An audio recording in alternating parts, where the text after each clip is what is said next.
Shabbat Shalom, peace and blessings, family. Peace, blessings, and love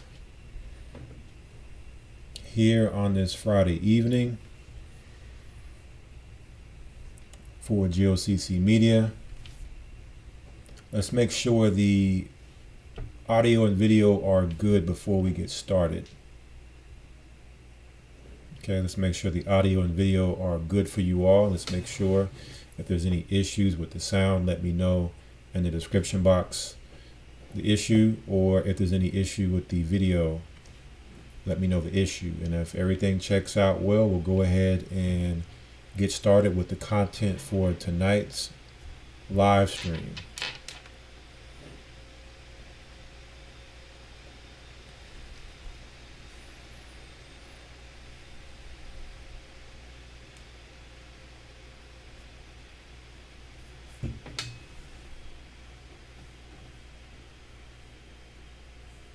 At the same time, we are letting everyone filter in here, being that this is the first time on a Friday night that we have been here on G.O.C.C Media as far as live streaming via G.O.C.C Southwest,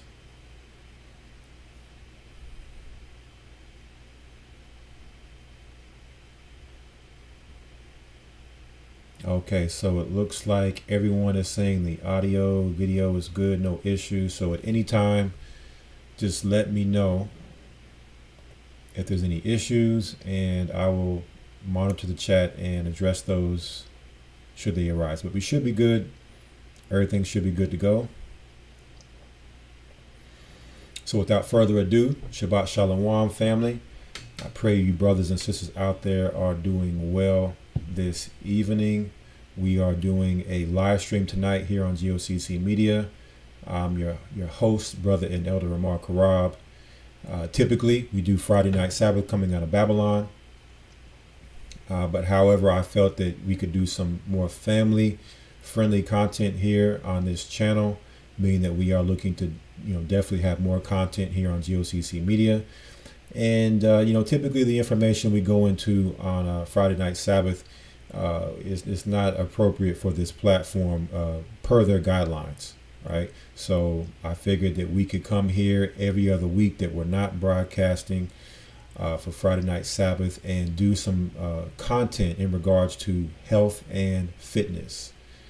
Health and fitness, okay? So let me just let you all see the title for tonight before I make some announcements and disclaimers. So tonight's title, as you can see there on your screen, as well as the thumbnail, is titled The Obesity Epidemic. The Obesity Epidemic. All right, so we're going to talk about that tonight. And hopefully the information that we talk about will be well received by those who are listening.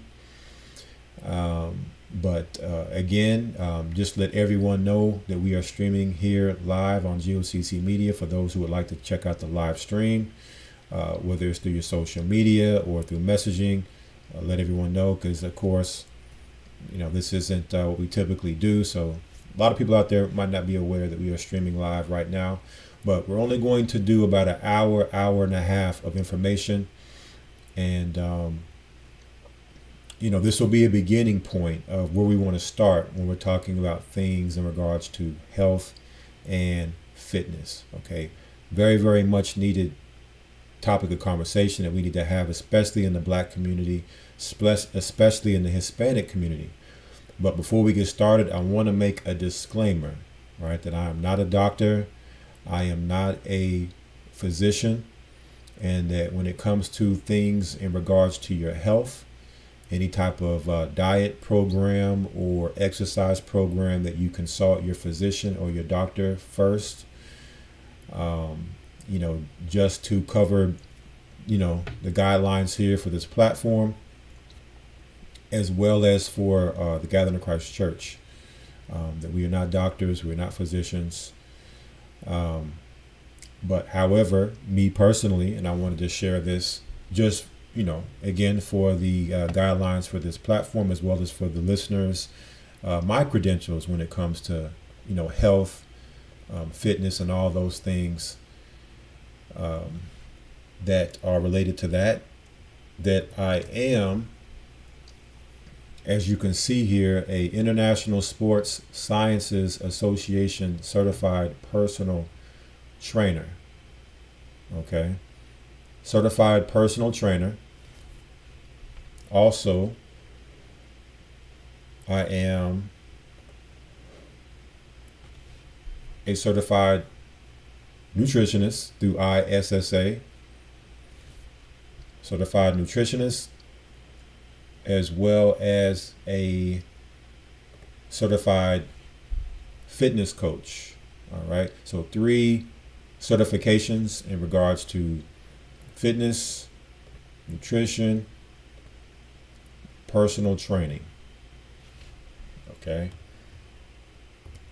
Just to put it out there, since we are now on screen there, didn't mean to pull that one up, because we are going into these particular topics of discussion, and you may have those out there that may question, credentials or, the different guidelines for this platform. So I just wanted to make it clear, what is actually being represented here, and that you take everything into consideration that's being put out as information in regards to the certifications and the qualifications that for the host of the broadcast here tonight. Okay, so now that we have gone through the disclaimers and all of that, I want to go into some scriptures here real quick when it comes to things concerning our body, health, fitness, so on and so forth. All right. So I want to go to 1 Corinthians chapter 6 and start with some scriptures. Okay. I'm going to 1 Corinthians chapter 6. And I'm going to share my screen with you all. And we'll be going through more scriptures here later. But just starting out, because you have those that may ask, well, what does this, if it does have anything to do with the Bible or with God? Well, let's see what the Bible commands and tells us when it comes to things regarding our body, regarding our health and fitness. 1 Corinthians 6:19 tells us, what? Know ye not that your body is the temple of the Holy Spirit, which is in you, which ye have of God, and ye are not your own?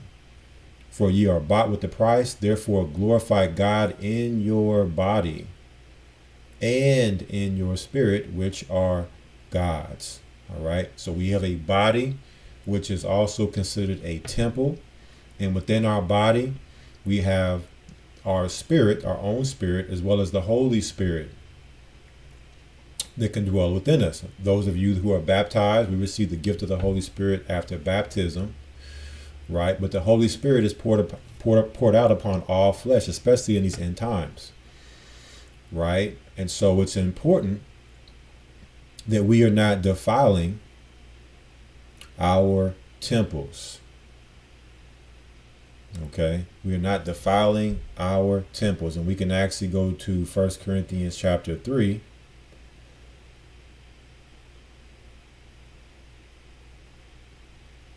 And get some precepts here. 1 Corinthians 3:16. It says, know ye not that ye are the temple of God, and that the Spirit of God dwelleth in you? Verse 17, if any man defile the temple of God, him shall God destroy, for the temple of God is holy, which temple ye are. Okay, so we are commanded not to defile our temple, which is our bodies, or God, the Most High God, will destroy us. Meaning that if we are eating things or consuming things that are not healthy according to God, okay, that it's going to bring about destruction. All right. So another name that we could actually bring in that I, was going to call this live stream tonight was obesity, the silent destroyer. obesity, the silent destroyer, based upon the fact that, when you talk about obesity, and we're gonna go into it and break it down and get all the, just fundamental understanding with things concerning obesity. And when I say obesity, also dealing with things being overweight, because overweight and obesity, though somewhat different, can also be a lot similar. Okay. And so obesity, the silent destroyer, or the obesity epidemic, because it could be something that's plaguing us and we look at it as being normal. We don't look at it as being an actual problem. Okay, something that maybe this society has normalized to some degree, to some extent, and has become more acceptable because of a certain types of habits and disorders that we may be dealing with that we're not addressing. So, this broadcast tonight is really going to deal with the 100-ton elephant that's in the room, that for so long that a lot of people would rather not discuss. They would rather dance around this elephant in the room. But we're going to deal with it tonight. So in no ways is this in any way demonizing or an attack on any person individually, but more so, bringing to light the fact that obesity is a very serious issue. Okay. And so it's a delicate topic. It can be delicate, but at the end of the day, it's fixable, right? So it's not the end of the world if we may find ourselves in a hole when it comes to our health, our weight, those type of things. But we have to really address these particular types of issues that are plaguing our community, that are serious, but are basically falling on deaf ears or not even being spoken of at all. Okay, so we're going to go through that tonight, the information here, as well as scriptures to show you what God commands us to do when it comes to our bodies, as far as what we're eating, as well as what we are doing as far as, our activity level. Okay, how active are we? And all those things that circle around all of that. So let us first go to the World Health Organization's website here. All right, we're going to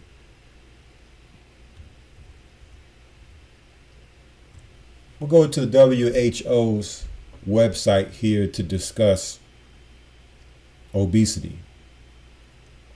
All right, so if y'all could just follow along with me here. And I did see someone in the chat that was saying that, that they're looking forward to this broadcast, that it would be, a much needed topic of conversation needed to be had. So I do pray that this is edifying, and that we are definitely open to hear the information and honest with ourselves when it comes to this particular issue in regards to obesity. So as you can see here, it says overweight and obesity are defined as abnormal or excessive fat accumulation that presents a risk to health. A body mass index, BMI, over 25 is considered overweight, and over 30 is obese. The issue has grown to epidemic proportions, with over 4 million people dying each year as a result of being overweight or obese in 2017, according to the Global Burden of Disease. So this is an epidemic being declared by the WHO, but how often would you say, because if you think about an epidemic, you think of that being something very serious, but how often would you hear this being spoken of in our culture, in our communities, the Black community, the Hispanic community, right? Or even just all ethnicities that are out there? How often is this actually being discussed on an epidemic level? And when you see here, you see overweight and obesity being somewhat different, but being in the same realm. Overweight is a little less weight than someone who would be considered obese. They're not as heavy, but overweight and obesity still are the same in the fact that it's a weight that's not good. Okay, neither are good as far as where you want to be in weight. Obesity is just the worst form of being overweight. Okay, it says here, rates of overweight and obesity continue to grow in adults and children. From 1975 to 2016, the prevalence of overweight or obese children and adolescents aged 5 to 19 years increased more than fourfold, from 4% to 18% globally. Okay, so over the past, 40 years, we're seeing a large increase in our children's weight. Okay, children are becoming higher in weight of modern times than of, times of the past. Very, very serious thing that we should highlight here. It says obesity is one side of the double burden of malnutrition. And today, more people are obese than underweight in every region except sub-Saharan Africa and Asia. So, they like to talk about how people are starving and people are malnutritioned and underweight. Well, there are more people obese than underweight, meaning that more people are eating pretty good than are starving. Okay, not to minimize those who aren't eating, but obesity is a much greater issue than those people who aren't eating. It says here, once considered a problem only in high-income countries, overweight and obesity are now dramatically on the rise in low and middle-income countries, particularly in urban settings. The vast majority of overweight or obese children live in developing countries, where the rate of increase has been more than 30% higher than that of developed countries. So it really doesn't matter where you are in the world based upon this information. Okay, that this is a increasing issue and starting to show, in children. When you think of children, you think, children are running and playing. So what is going on with children now? Because, usually you would think that obesity and being overweight are things that come later in life as you get older. Your metabolism slows down, all these things. Why is this becoming an epidemic and a plague now to children, and not just in first world countries, but also in third world countries, right? Well, we're going to talk about that in more detail. This is just an overview, right? Complications. Overweight and obesity are major risk factors for a number of chronic diseases, including cardiovascular diseases such as heart disease and stroke, which are the leading causes of death worldwide. So the leading cause of death worldwide is heart disease and stroke. And overweight and obesity are said to be a big factor in these diseases, these issues, these health conditions and issues. Being overweight can also lead to diabetes and its associated conditions, including blindness, limb amputations, and the need for dialysis. Rates of diabetes have quadrupled since around the world since 1980. Okay, so we see other diseases, and we're going to talk more about this in detail. We're just going over this briefly here. Other diseases coming in, right, with being overweight or obese. Carrying excess weight can lead to musculoskeletal disorders, including osteoarthritis. Okay, so it also affects our bones. Obesity is also associated with some cancers, including endometrial, breast, ovarian, prostate, liver, gallbladder, kidney, and colon. The risk of these non-communicable diseases increases even when a person is only slightly overweight and grows more serious as the body mass index climbs. So as we can see that with being overweight, the issues that now come, because for some people, they may look at it as not a big deal. They feel fine. They may even say they look fine. But underlying could be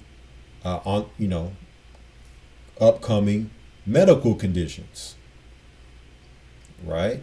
So this is actual proven science. It says here, obesity in children associated with a wide range of serious health complications and an increased risk of premature onset of related illnesses. Studies have found that without intervention, children and adolescents with obesity will likely continue to be obese into adulthood. So if this is an issue that brings upon these types of medical problems, and this is happening in children, that's a serious threat to our future, because children are the future and the next generation. But if children have these issues at a young age, what does that say about their health and their livelihood at such a young age, when that should be the best years of your life is in your youth. So if you're starting your youth out in this fashion, the future doesn't look too bright, right? So prevention and control. Many of the causes of overweight and obesity are preventable and reversible. However, no country has yet to reverse the growth of this epidemic. Although other factors are involved, the fundamental cause of obesity is an imbalance of calories consumed and calories expended.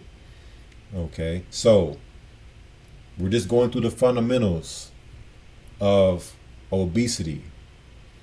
Okay, so there's a lot to say about obesity as we go through the different weeks. We're going to talk more about it, but we're just basically getting the fundamentals when we talk about health and fitness.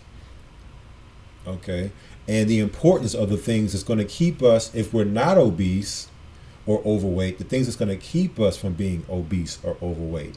But as we see here, when you have an imbalance of calories consumed versus the calories that you burn, now comes in weight gain. Okay, these are fundamentals. This is fundamental understanding. So if you're eating more calories than what you burn in a given day, those calories then get converted to excess weight being attained by the body. It says here, as global diets have changed in recent decades, there has been an increase in the consumption of energy-dense foods high in fat and free sugars.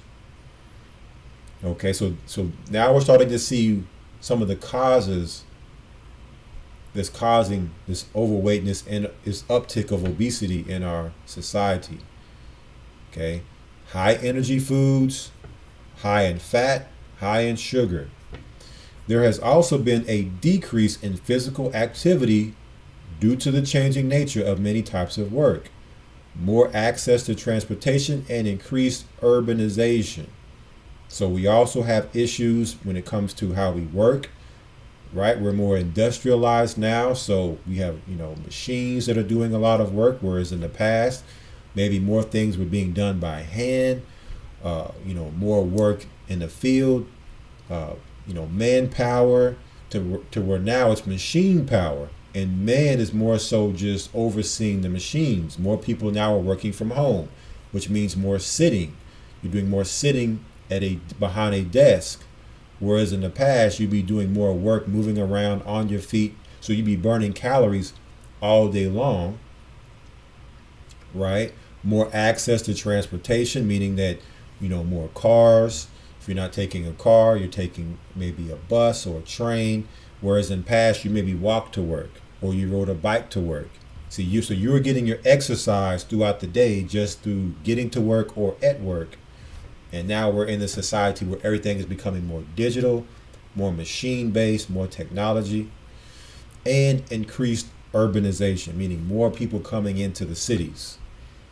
Okay, more being in the cities, working in these particular, constructs that we know as cities versus working in the fields, working in the countrysides.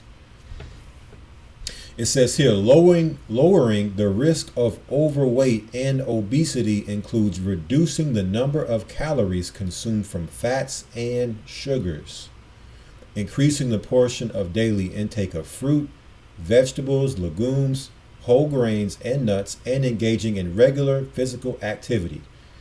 60 minutes per day for children and 150 minutes per week for adults. In babies, studies have shown that exclusive breastfeeding from birth to 6 months of age reduces the risk of infants becoming overweight or obese. So these are some of the great things that we must now incorporate into our lives, of understanding if we are to, reverse obesity or overweight, if we are in that condition or that state, and also to keep it at bay if we are not overweight or obese. Okay, and what people may understand, because you may have someone who feels like, I'm slim and all of that, and this isn't a problem for you. Well, you would be surprised as you get older and your metabolism slows down, how easy it is to gain weight. And before you know it, you can find yourself, you have gained a lot of weight, and you're like, oh my gosh, how did I get here? I'm in this hole and I can't climb out. All right. So, this is prevention as much as it is control when we're talking about weight. Right. So now let's go a little bit more in detail when we're talking about obesity and overweight. And this comes off the WHO website also. Here are some key facts from the WHO. Some key facts. It says here, worldwide obesity has nearly tripled since 1975.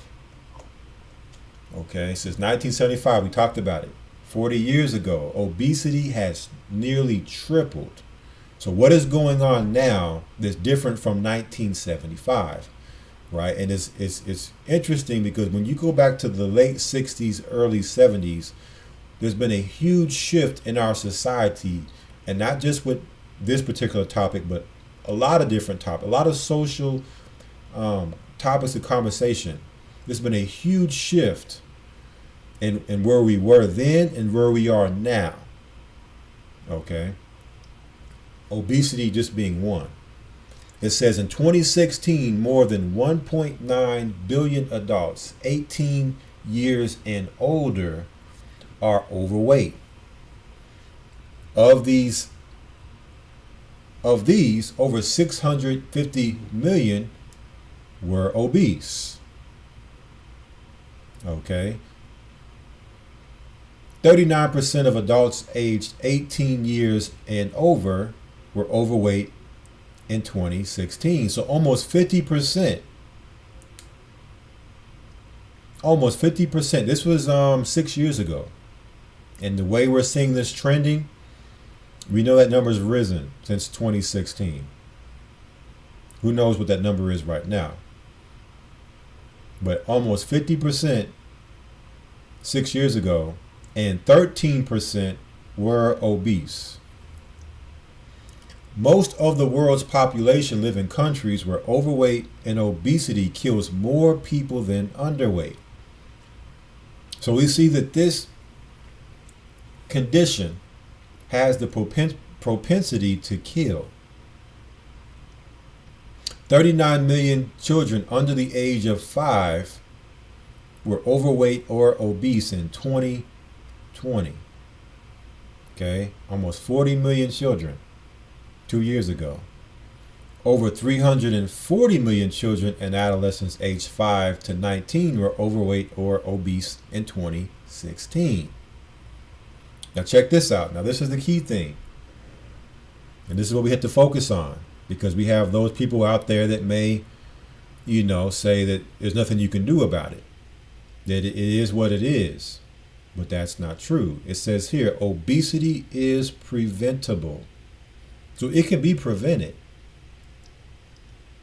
All right. it just takes understanding the science behind fitness, nutrition, diet, all those things. When you understand that, this can be prevented. And not only prevented, it can be reversed.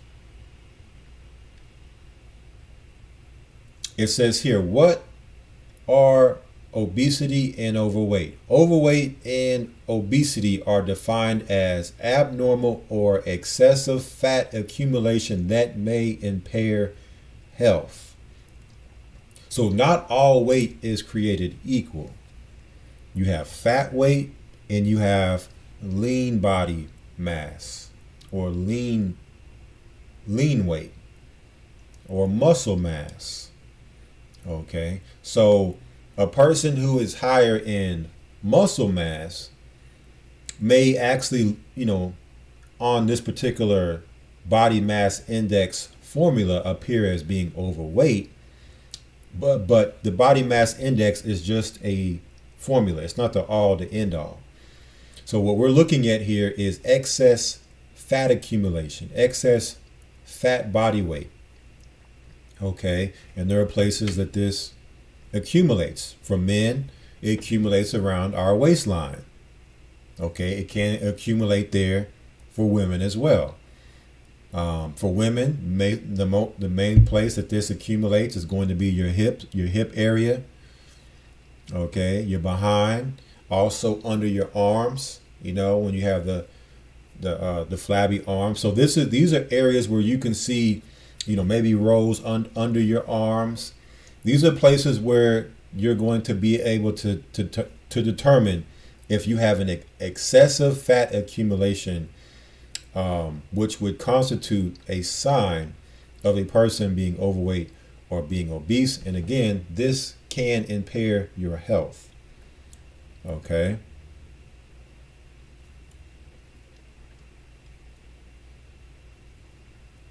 And this BMI, or body mass index, this formula, it's simply an index where you put your height in and your weight in, and it gives you a number and kind of gives you a starting place to be able to tell whether or not you're overweight or obese. All right, it's defined as a person's weight in kilograms divided by the square of his height in meters.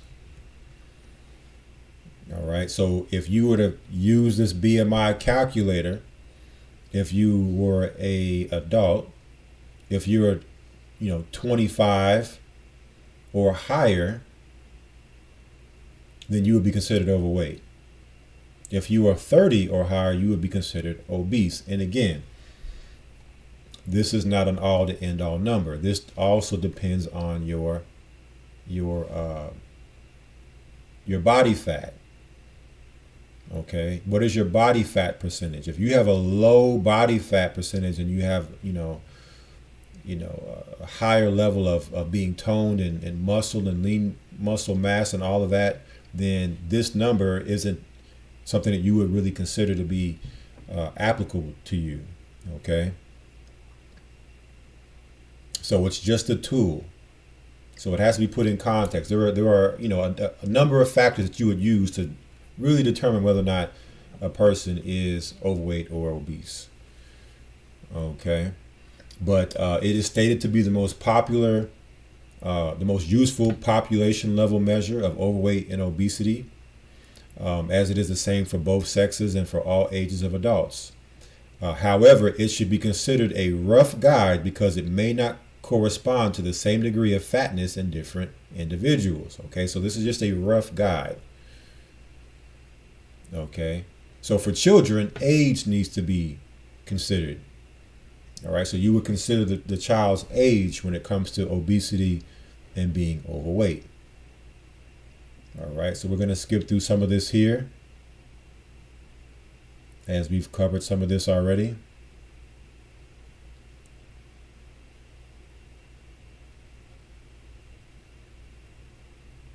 It says here, in Africa, the number of overweight children under 5 has increased by nearly 24% since 2000.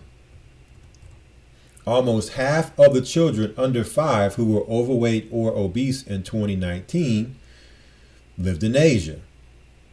So we're seeing an increase in other countries. We're seeing half the children under 5 obese are living in Asia.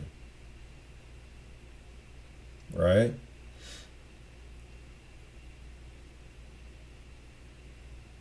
It says while just under 1% of children and adolescents aged 5 to 19 were obese in 1975, more 124 million children and adolescents were obese in 2016. 6% of girls and 8% of boys. So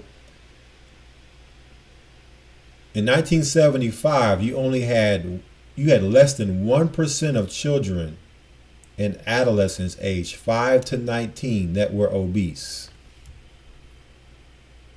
So what has happened since 1975 with our children that has caused them 40 years later to see this huge uptick and spike in obesity? It says, one second here, I don't want to repeat what we've already talked about.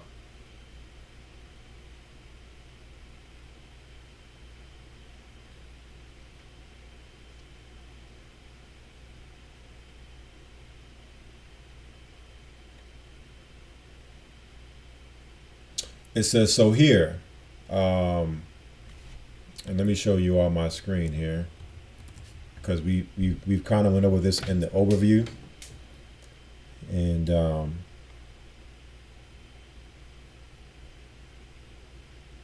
in order to cover this all in about an hour and a half, I don't want to repeat too much of this here. So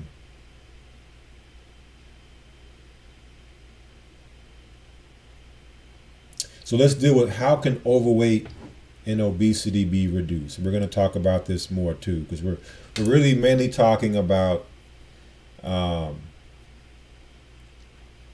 obesity as, what it is, how it happens. We're going to give some level of actual solution, okay? But we're gonna more so deal with the solution the next broadcast, okay? I just really want to put it out there, identify it, talk about it, the root of it, and the detriments of being overweight or obese. So it says here, overweight and obesity, as well as their related non-communicable diseases, are largely preventable. Supportive environments and communities are fundamental in shaping people's choices. So this is a choice. Okay, so people are making a choice to find themselves in this condition or this type of hole by making the choice of healthier foods and regular physical activity, the easiest choice, the choice that is most accessible, available, and affordable, and therefore preventing overweight and obesity. So, how is this prevented or reduced? Making better choices when it comes to healthier foods,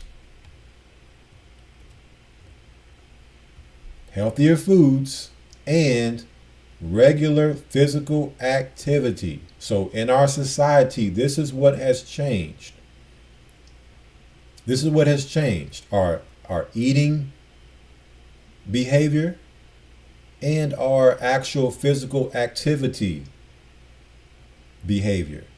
So you remember back in the day, for those of you who are old enough to remember, you used to be able to go outside or drive down the street and you would see children outside playing. They'd be playing in the driveway, they'd be playing across the street, riding their bikes, playing at the park. You look outside right now, it's quiet. No children outside. Where are they? Well, they're inside on their devices, smartphones, tablets, game systems, TVs, eating and not physically active, and not just eating anything, but not eating healthier choices of food. So what is this going to do with our children? It's going to cause overweight and obesity. So this is all preventable. So this actual current direction of our society has led society into this place, and we're going to talk about it later, this detrimental place of overweight and obesity, and we don't really understand the true consequences of being in this condition. Okay, we don't really understand the true consequences.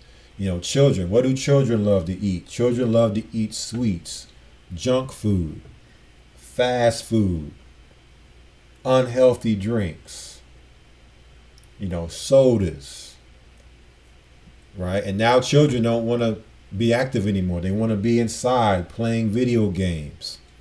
And not just children, adults too, right? Adults too.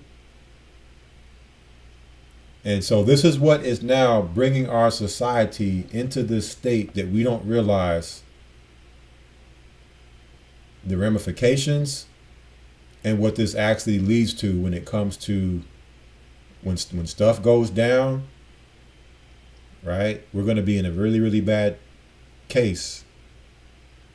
And I'm going to go into some of the reasons why, this is going to be bad for us. We don't realize that this is a trap. We are being put into a trap. Has anybody seen a pig in a pen? Those of you who may been raised on farms, or you visited the farm and you've seen a pig in a pen, is that pig moving, fast at all in this pen? If you let that pig out, yeah, it can move. But do you think it's going to escape a wolf? Is it going to be able to escape a mountain lion or a predator in that condition? So we must realize and understand that this is, not a good case for surviving, challenging situations and scenarios that we understand that are coming. And so now we must climb out of these holes that we are now find ourselves in, so that we can prepare ourselves. And again, the Bible commands us to be healthy in our bodies, and we are seeing that this is not a healthy state for the human body to be in. It's not what the human body wasn't designed to be past the weight that it should be in.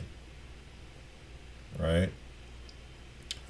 It says here, individual responsibility can only have its full effect where people have access to a healthy lifestyle. Therefore, at the societal level, it is important to support individuals in following the recommendations above through sustained implementation of evidence-based and population-based policies that make regular physical activity and healthier dietary choices available, affordable, and easily accessible to everyone, particularly to the poorest individuals. An example of such a policy is a tax on sugar-sweetened beverages. So, it's each and every one of our job in our community to make sure that, when we're seeing this condition of obesity in our communities, when we see our family or our friends, that if we really truly love them, that we're actually telling them, hey, look, have you looked at the scale lately? As harsh as it may sound, have you looked in the mirror lately? I believe, based upon the sign, because when you're in this condition of looking a certain type of way that we're describing here, with being obese or overweight, that's a sign. Okay, that's a sign that something is wrong. It's manifested itself in the physical form. Okay, and if you really care about that person, you'll want to do things to encourage them. Talk to them about healthier dietary choices, getting physically active, starting, all it takes is just starting small. Okay, you start small and you work your way up. Nobody's saying that today you need to go all the way clean eating and eating everything clean and nothing that would be, not the best choice of food to eat. No one's saying you got to go cold turkey and tomorrow you're going to be able to change and do that. No one's saying that tomorrow you need to be able to go out and run a 10-mile marathon, okay? Or be able to squat 500 pounds. No one's saying that. But all it takes is taking steps in that direction. You got to start somewhere, even if it's getting outside, walking around your neighborhood. You know what? Let me eat a salad today. Start somewhere. We're going to talk more about that later, of course, but let's keep going here. So now we want to talk about, I've traveled the world and I've been to other countries and I've lived in America all my life. So going to other countries, there's something that you notice that's different in other countries than what you would come across here in America. What is that difference? Well, what you would notice is that there's a more serious obesity epidemic in America than what you would find in other countries.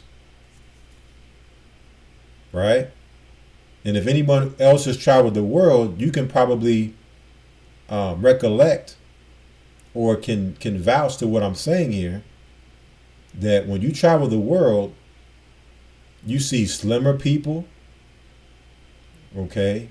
You see healthier people. And then when you come to America, it's like, what is going on in America to where everybody looks a certain type of way and it's looked at as being normal and is not normal? Okay? Because other countries are dealing with healthier choices. They're dealing with food that's coming out the ground, not being processed, not being pumped up with refined sugars and fats, preservatives, being preserved to sit on a shelf or being preserved to be shipped across the country or across the world to America to be consumed, which is going to cause it to be preserved in your body when you eat it and not be able to come out when it's time for it to be processed to come out. And these people in other countries are more so active. Okay, they're getting out, they're doing things. They're actually working and doing work that requires physical labor, not work sitting behind a computer screen, not spending their time when they're not working, lounging and laying around watching TV, eating these type of foods. So this has caused this condition here in America, and I want to talk about it now with some of the articles we have here. This comes off of commonwealthfund.org. commonwealthfund.org. It says rising obesity in the United States is a public health crisis. April 24th, 2018. So if this is a public health crisis, why is no one talking about this? So we should be asking ourselves, why is no one talking about this public health crisis? We talk about other health crises, right? Other things dealing, other types of disease and things going on. But why is no one talking about obesity? It says here, the continuing news about healthcare mergers and acquisitions, Affordable Care Act, related legislation and regulation, and a tough flu season can obscure critical developments in public health. Now, this is back in 2018. They're talking about a tough flu season. Now, we can talk about a tougher flu season that's happened in the past couple of years that everyone wants to talk about. Okay? So how much more is obesity not being spoken of? It says here, buried in recent headlines is the sobering fact that obesity is still on the rise in the United States. The latest federal data showed that nearly 40% of American adults were obese in 2016, up from 34% in 2007, 2008. Check that out. In less than 10 years, the latest federal data shows that nearly 40% of American adults were obese, up 34%. So that means only 6% of Americans were obese in 2015, or actually, 2007. So this goes to show you just how greatly, this isn't that long ago. It wasn't that many obese people. You're going back to 2007. And it rose 34% in less than 10 years. What's going on? It says here the prevalence of severe obesity also went up the same period from 5.7% to 7.7%. So up 2% of the prevalence of severe obesity. In 1985, no state had an obesity rate higher than 14%. In 2016, 5 states had rates over 35%. Check that out. 1985, not one state had a rate higher than 15% obesity. 30 years later, 5 states had rates over 35%. This is alarming, and no one's talking about it. And it would be different if, okay, it's just cosmetics, it's just your appearance and how you look, no big deal. But when you get to the root of obesity and see just how detrimental it is towards our health, it should be even more alarming. These statistics and numbers and this condition going on, not, in the world, but definitely on a high level in America. And here you have your chart from 1985 to 2008 to 2016, this rise. Okay, this rise. What is going on in our society, here in America? It says here also, obesity is a grave public health threat, more serious even than the opioid epidemic. So this is more serious than the drug game, than the addiction of drugs. It says here, it is linked to chronic diseases including type 2 diabetes, hyperlipidemia, high blood pressure, cardiovascular disease, and cancer. Obesity accounts for 18% of deaths among Americans ages 40 to 85, according to a 2013 study challenging the prevailing wisdom among scientists, which had placed the rate at around 5%.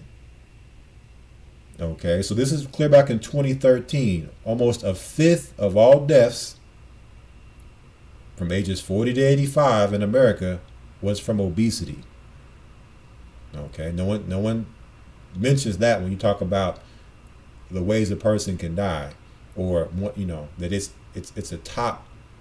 in the top list of ways to die.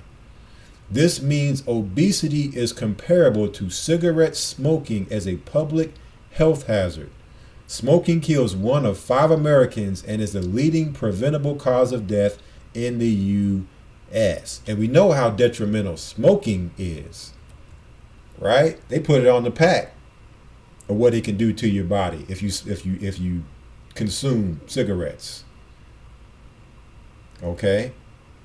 And so put on the same table, that obesity is on the same table as smoking cigarettes, and you might take it more serious. It says here, the obesity crisis may be less dramatic than the opioid epidemic now gripping the nation, but it is just as deadly. So yeah, obesity has become normalized because in America is now, because so many people are obese or overweight, it's what is normal now, and it's become acceptable.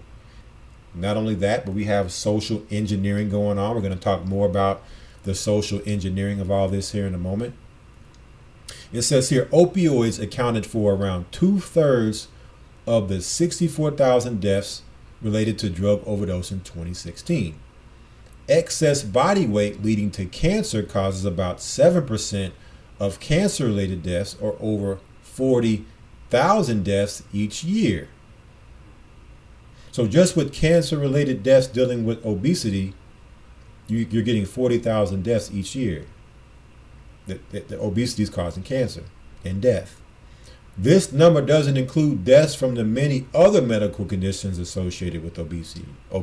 So this is just with cancer. It says obese people are between 1.5 to 2.5 times more likely to die of heart disease than people with normal body mass within the normal body mass index.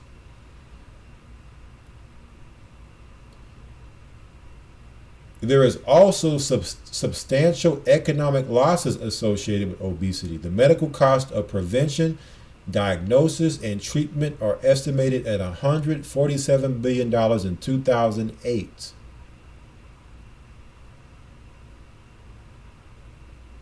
Okay, so this even has a huge toll on the medical industry. Because rising obesity is attributed to an increase in caloric intake and a reduction in physical activity, many proposed solutions emphasize food and exercise. While such remedies may help in individual cases, policy solutions are almost certainly required to fight this alarming epidemic. So, what happens now is these governments now will step in and now present their solution to this epidemic. And do you want to put this power in their hands to then bring forth the solution of what they feel should be done for this problem? Well, this is what this is now giving them the power to do.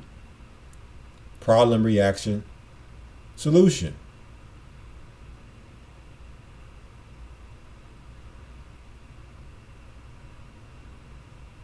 Okay, so let's move on to the next article here.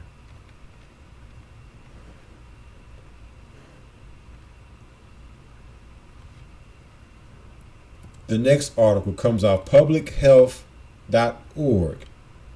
Obesity in America. Why are Americans obese?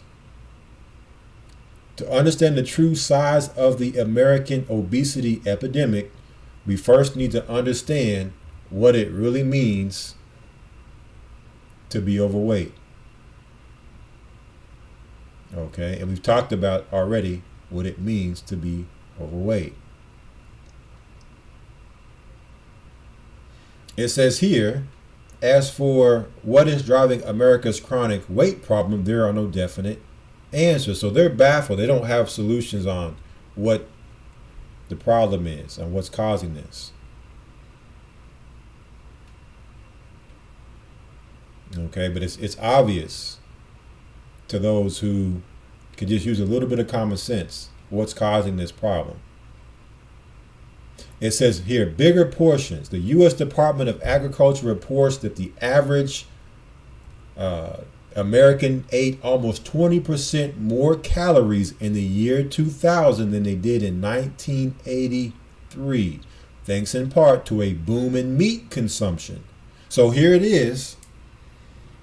Americans are eating 20% more calories, a fifth more calories than they did in 1983 than in 2000. That was 7 years later in 2000. So can you imagine what it is now? Or actually, 17 years. From 1983 to 2000, Americans ate a fifth more calories in the year, thanks to a boom in meat consumption. So people are eating more meat. And we're going to go into the scriptures and see what the scriptures say about meat. Okay? Meat is lawful if you have clean meat. So there's nothing wrong with eating meat. But eating too much meat, okay, and this is kind of what has sparked the whole vegan revolution. And we're going to, not going to steer too much into that, but there's some deception in the whole vegan revolution. Nothing wrong with being a vegan either. But it's become almost like a cult now, where people are pushing it like a religion, that you have to be vegan. And that's just not the case. That is that's totally off base for anyone who's pushing that as more like a religion, or like that's what you must do. No, you can be healthy if you're eating the right portions, eating the type of meat, in the right proportions. It says here, today each American puts away an average of 195 pounds of meat every year, compared to just 138 pounds in the 1950s. Consumption of added fats also shot up around 2/3 over the same period, and grain consumption rose 45% since 1970. So what you're seeing in America, you're seeing a more increase of advertisement, marketing towards eating meat. Eating meat.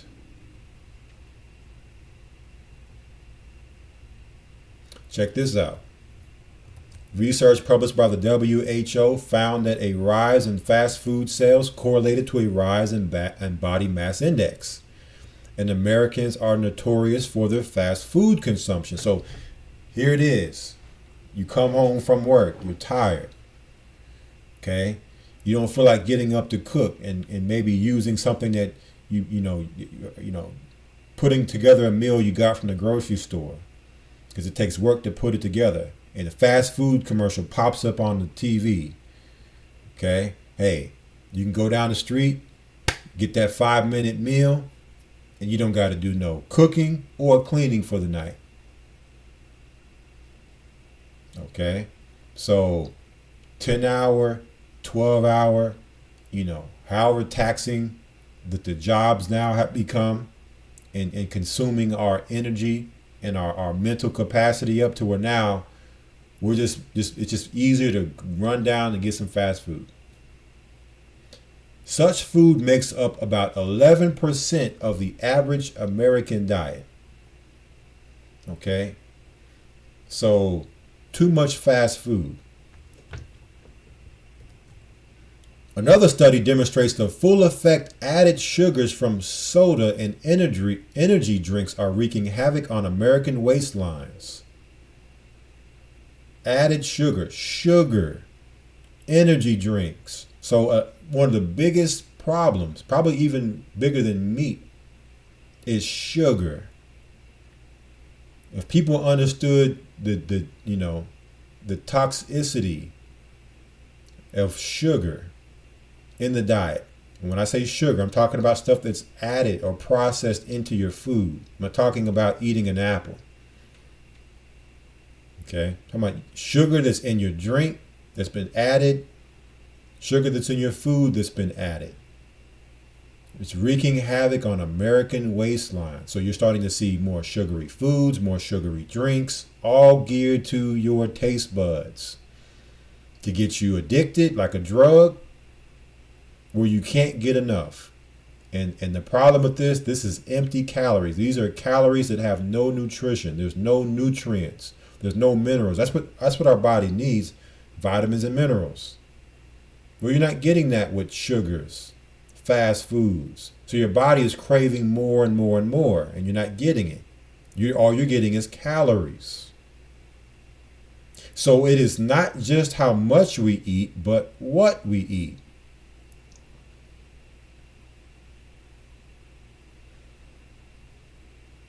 All right. So, and there's more here. Let me get it. Inactivity is the new normal. Lack of exercise is also a major culprit in the obesity epidemic. It's been decades since most Americans worked in fields and on factory floors. A far greater majority of us are sitting throughout our workday. This means less exercise each day. According to one study, only 20% of today's jobs require at least moderate physical activity, as opposed to 50% of jobs in 1960. Okay. Other research suggests Americans burn 120 to 140 fewer calories a day than they did 50 years ago. Add this to the higher amount of calories we are packing in, and we got a perfect recipe for weight gain. But lethargy goes well beyond the workplace. It is also how we get to work and what we do after. Americans walk less than people in other industrialized countries, preferring to sit in cars to get around. And at the end of the day, 80% of Americans don't get enough exercise, according to the CDC. You also have effects of smoking, poor sleep. Okay, we're not sleeping, or we're not able to sleep, or we're up all night, in entertainment, technological entertainment, devices, all that. Stress, lower rates of breastfeeding are also thought to contribute to a child's long-term obesity risk. So again, mothers don't feel like dealing with, breastfeeding, so they just go down and get some Similac or some artificial milk to feed their baby. Okay, which is unnatural. Your body, a child's body can't decipher what that is. It's coming to a child's body and it's just sitting in their body like, what do I do with this? This is foreign. It's not what the body is looking to consume. That it recognizes in nature.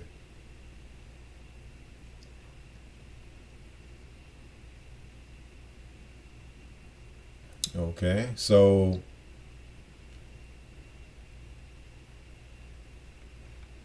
too much calorie consumption, not enough calorie burning, and consuming the wrong type of calories, eating the wrong type of foods. Now check this out.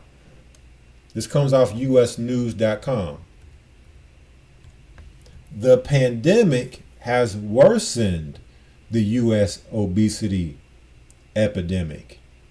So here it is. We're going back to the 70s, the 80s, 2000s, even back to the 50s to see just how crazy the increases have been with the weight gain, up until 2016. But it's even got worse in the past 2 years. This article is dated September 15th, 2021. Imagine how much worse it's gotten since the start of the pandemic. If it was doing all that before the pandemic, imagine when the whole world's locked down and you can't do nothing. You can't go to the gym.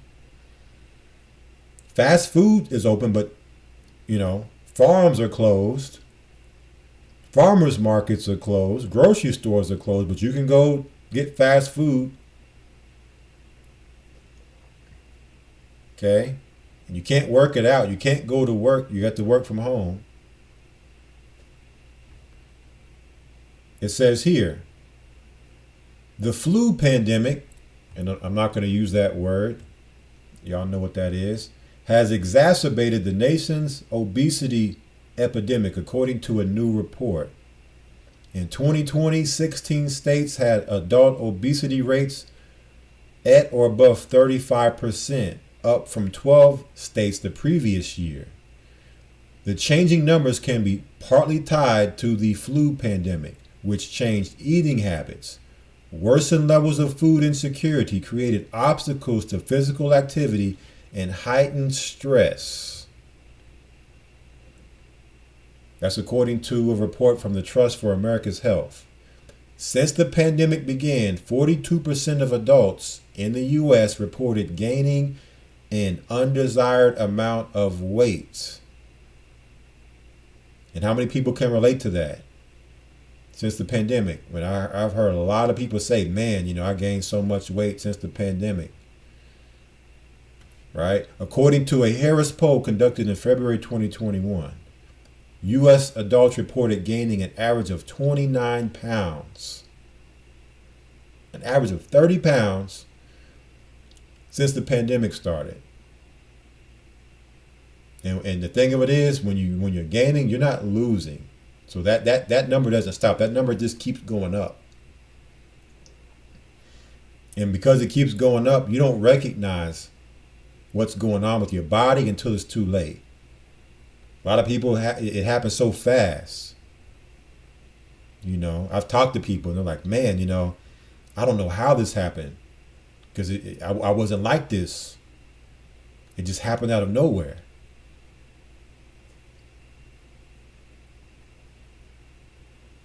Let's see, what else do we have here?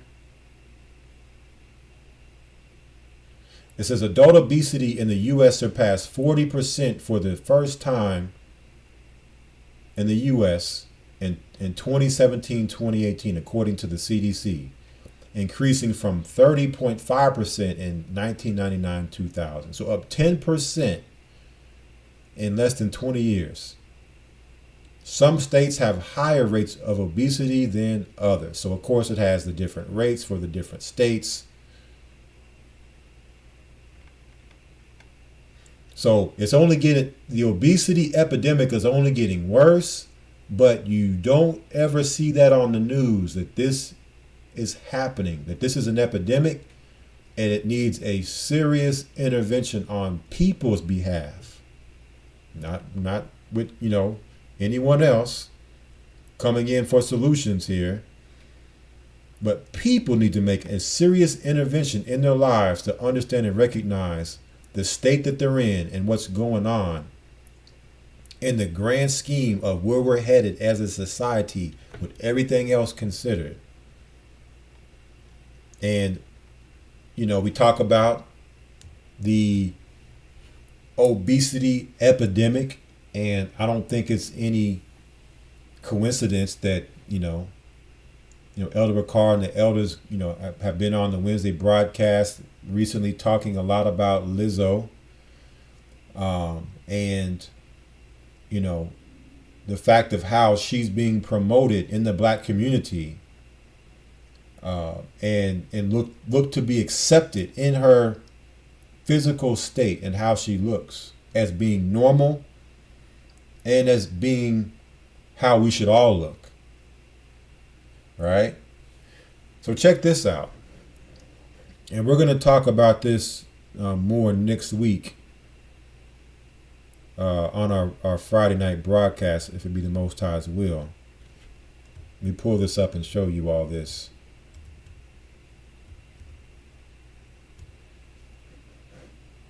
I don't know if you all saw this Instacart thing with Lizzo a few days, at the end of August. It says you can now shop Lizzo's personalized grocery list on Instacart. See what made the cut. So now Instacart lets you look at Lizzo's list of what she eats. Like, yeah, that's who we should be looking at and following in diet, right? Well, check it out. Let's take a look at her cart and see some of the stuff that's in her cart. So it says Instacart's latest feature lets you shop Lizzo's vegan grocery list. So Lizzo claims to be vegan. And see, this is, and maybe a live stream that we can do down the road, the vegan deception. Because people don't understand that you can be vegan and be all the way unhealthy. But someone will just scream vegan and you'll automatically think, oh, they must be really healthy. Let's take a look at these items in Lizzo's grocery list. Ben & Jerry's ice cream, Uncrustables Smuckers, blueberry pies, Takis, corn chips, Coca-Cola, sodas, Oreo cookies, and for meat, oh yeah, Impossible meat. Yeah, see, now that they've got Americans consuming so much meat and they're screaming all these different things now that's the cows are doing to, to our environment and people that, now they're starting to come in with the solutions to the obesity problem. But they must first give you someone whom you will look to and say, you know what? It's okay that I look this way, without addressing the root problem of diet and what's being consumed that's causing this bad condition. And now it's being normalized as being fine. Lizzo is the face of normalizing. this vegan deception. So many deceptions going on here. And now you'll feel good about your state or condition of being overweight or obese as being normal and as being fine. We're going to talk more about this in our coming next week's broadcast, but I also wanted to show you all this too. And not only do we have Lizzo, but check out the health leaders in the world right now.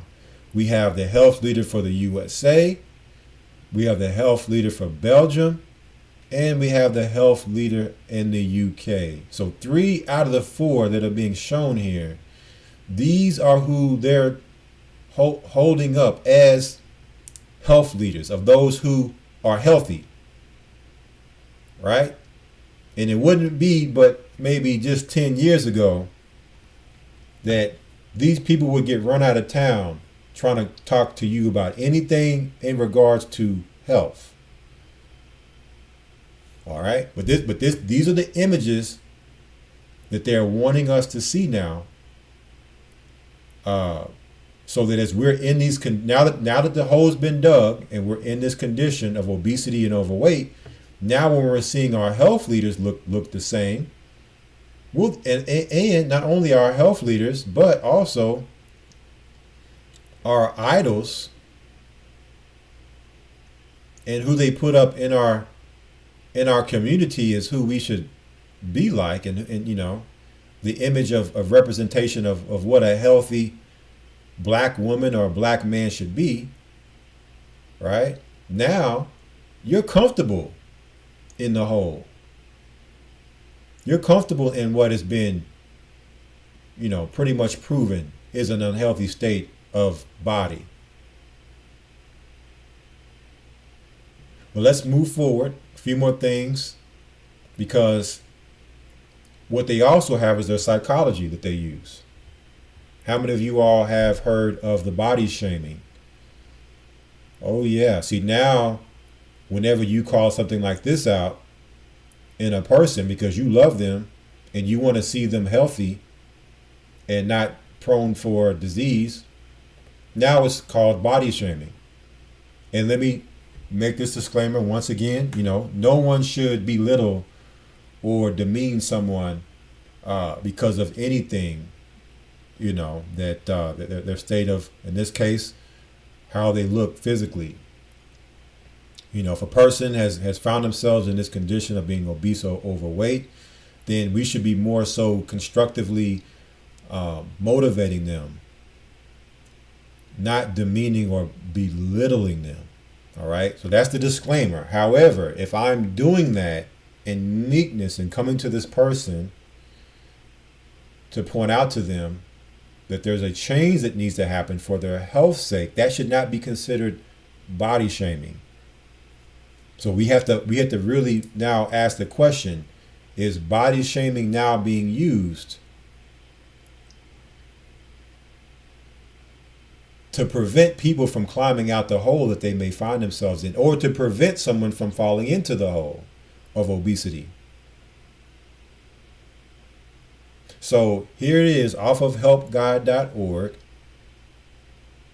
Body shaming causes effects in improving your body image. And let's see if improving your body image has anything to do with changing your diet and exercise, or if it's just all psychologically manifesting it in the mind.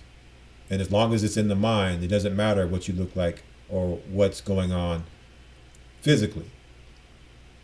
What is body shaming? Body shaming involves humiliating someone by making inappropriate or negative comments about their body size or shape, as well as fat shaming. You may also hear negative comments if you're underweight or in reference to a specific body part.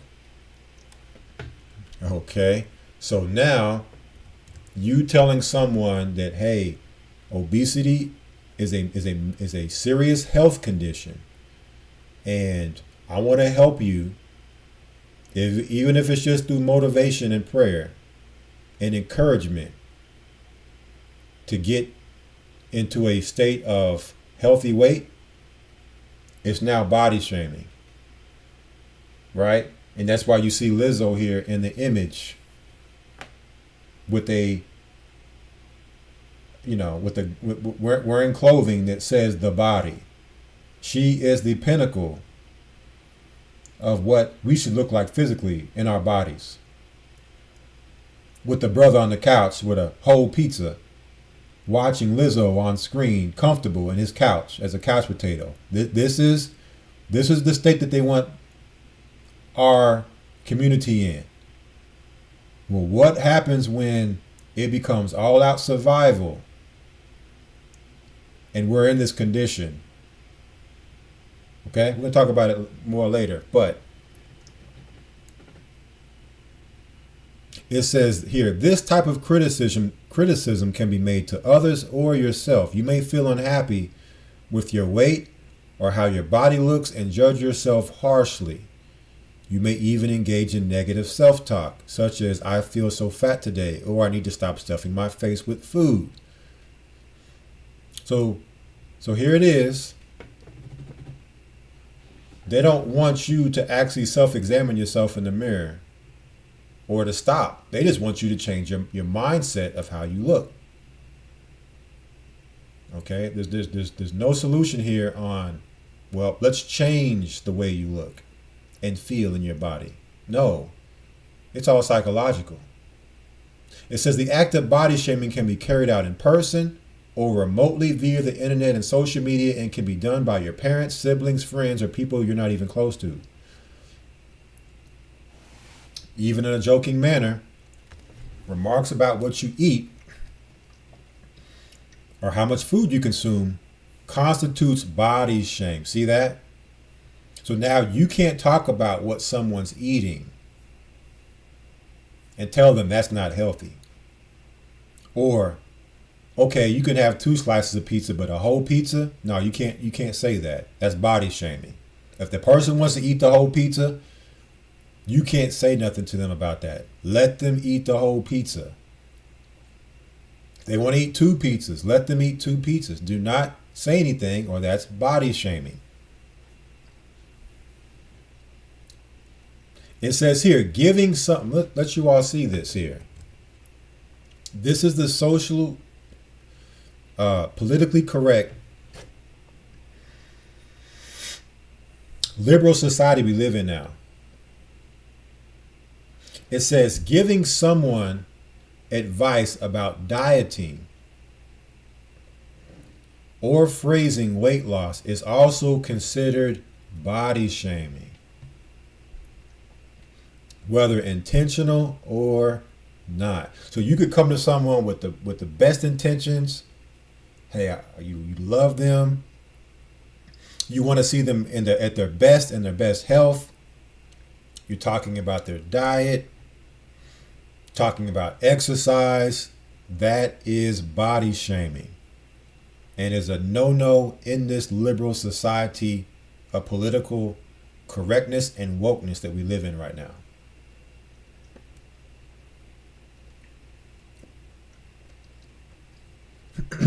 It says often your friends and family members don't want to hurt your feelings, but their comments can still be of a critical nature.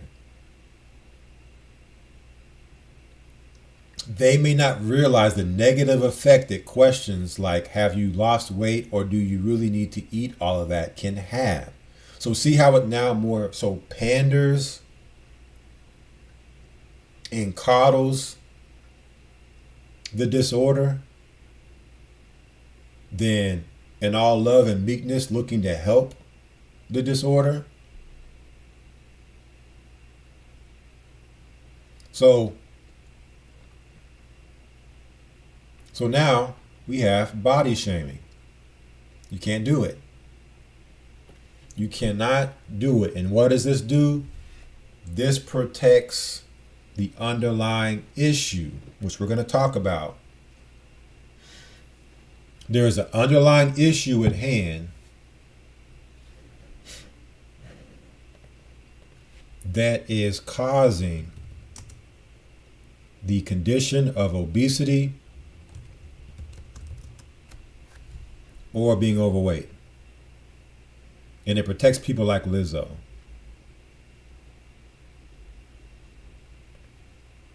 Okay? It protects people like her so that she can continue to be the image of what black people should look like.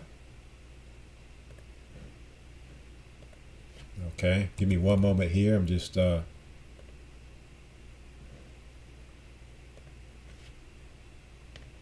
pulling some information up.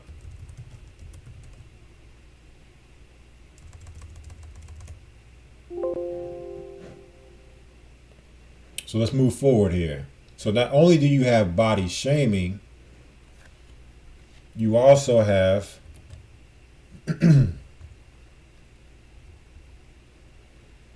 body positivity versus body neutrality off of verywellmind.com. So what is body positivity and what's body neutrality? When you aren't accepting of your body, it can lead more negative emotions and could even contribute to the development of an eating disorder. Two approaches for being more accepting of your body imperfections and all are body positivity and body neutrality. So nothing about changing your diet, nothing about exercise. You need to accept your body the way it is. Okay? Make no changes.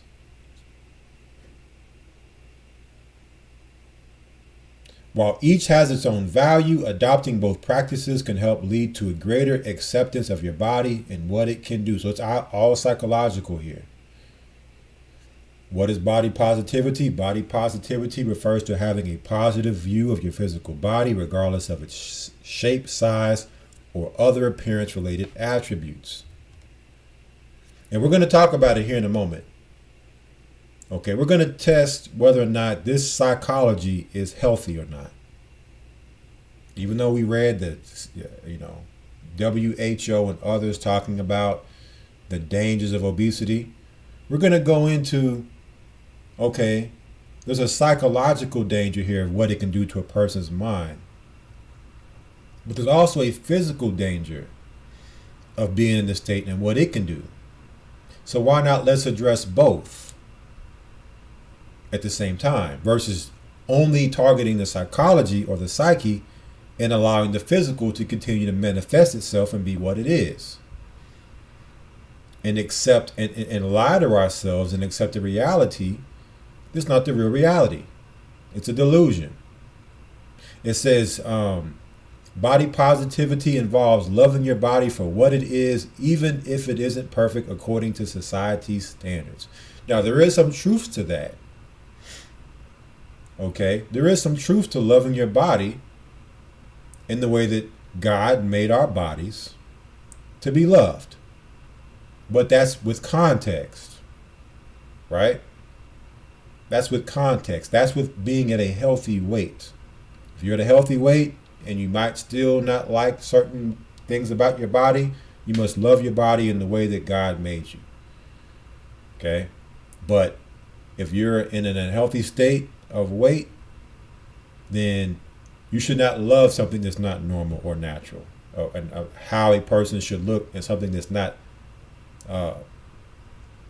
good for their health, right? It says, what is body neutrality? Body neutrality is different from body positivity in that it doesn't involve always loving your body, but is more about being accepting of it. Okay, so you don't have to love your body, you just accept it for what it is. That's body neutrality. You don't really love it or hate it, you're just neutral. Also, instead of concentrating on your physical appearance with body neutrality, the focus is more on the body's abilities and non-physical characteristics. Okay, so these are all psychological mechanisms that are being used now to promote obesity and being overweight. Even though the WHO as well as the CDC tell you that being in this condition is dangerous. Statistics tell us that being in this condition is dangerous. Dangerous for our health. And not only your physical health, but it's going to affect your psychological health.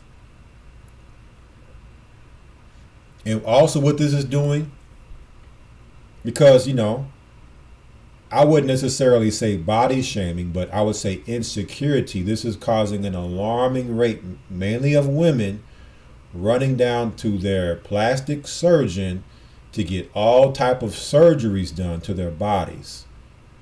Okay, breast augmentation, hip augmentation, booty augmentation, lip augmentation, liposuction, all these things, because instead of just changing the things that are natural that need to be changed, people want to have their cake and eat it too.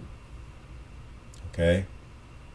They want the quick microwave fix of having a better looking body without putting in the hard work and sacrifice that it takes to have that type of body.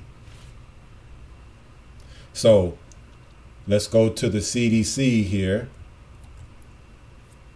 and see what they have to say about overweight and obesity. So now we're going to talk about, they told us that we should have body positivity, body neutrality. We shouldn't body shame or fat shame. But let's see now if the psychological health is the only health that should be, focused in on here.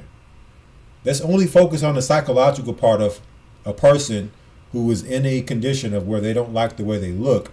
Let's see if the only psychological part is the part that should be focused in on and not the physical part. Let's see. CDC, overweight, and obesity. It says here, physical activity and the flu. Okay, the flu. People who do little or no physical activity are more likely to get very sick from the flu than those who are physically active. Specific findings from a CDC systematic review found that physical activity is associated with a decrease in flu hospitalizations and deaths, while inactivity increases that risk. So why is this not being discussed with people that die and they're just being labeled as they died from the flu? Why is whether or not they were obese, overweight, had underlying issues, why is none of this being discussed as a possible reason that when a person caught the flu, that that's the reason why that they maybe had passed away? That should be at least a topic of conversation, right? We should at least be able to entertain that idea that could be a possibility, right? It says here, additional benefits of physical activity. Physical activity is one of the best ways people can improve their health now and in the future. People who sit less and do any amount of moderate to vigorous physical activity gain some health benefits. Okay, so now this is going into some of the things that being physically active is going to do as far as solution to our health when it comes to being overweight, obese, and other things concerning our health. So we'll come back to this because I wanted to deal with more so, before we deal with that, the actual health issues that come from being obese or overweight. So we have here on cdc.gov, obesity, race, ethnicity, and the flu. Obesity is a common serious and costly chronic disease. So the CDC is calling obesity a disease. Why are we not talking about this as a disease? It's just looked at as a person being healthy. You ever notice that? We just say, oh, that person's healthy. No, it's a disease. Having obesity puts people at risk for many other serious chronic diseases and increases the risk of severe illness from the flu. Everyone has a role to play in turning the tide against obesity and its disproportionate impact on racial and ethnic minority groups. So here we have it. Let's see what ethnic groups that obesity is affecting the most.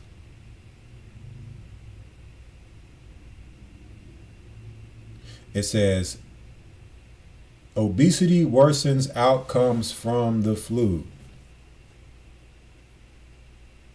Adults with excess weight are at even greater risk during the pandemic. And remember, obesity is only increased during the pandemic. That means more risk of death or sickness. Having obesity increases the risk of severe illness from the flu. People who are overweight may also be at an increased risk. Having obesity may triple the risk of hospitalization due to a flu infection. Obesity is linked to impaired immune function. Okay, so your immune system is vital to your weight. Okay, if you want to have a healthy weight, or if you want to have a healthy immune system, you must be at a healthy weight. What else does obesity do? It decreases lung capacity, and reserving can make ventilation more difficult. Okay. Obesity disproportionately impacts some racial and ethnic minority groups. Check it out.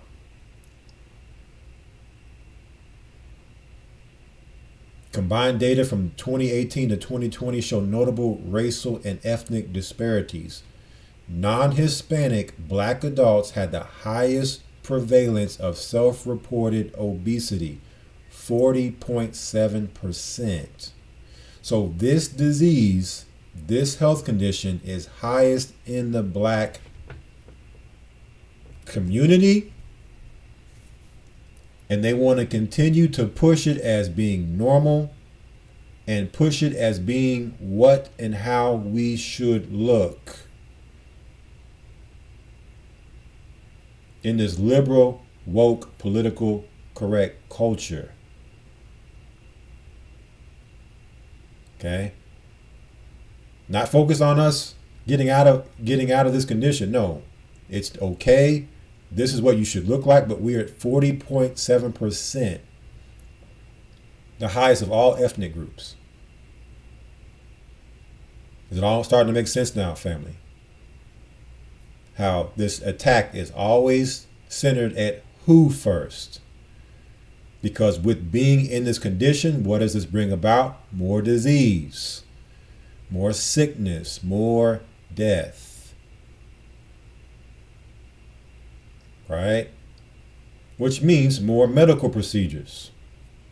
Which means that we are the ones that are at disproportionately the highest rate that is in need of medical attention and the solution that they have for the sickness.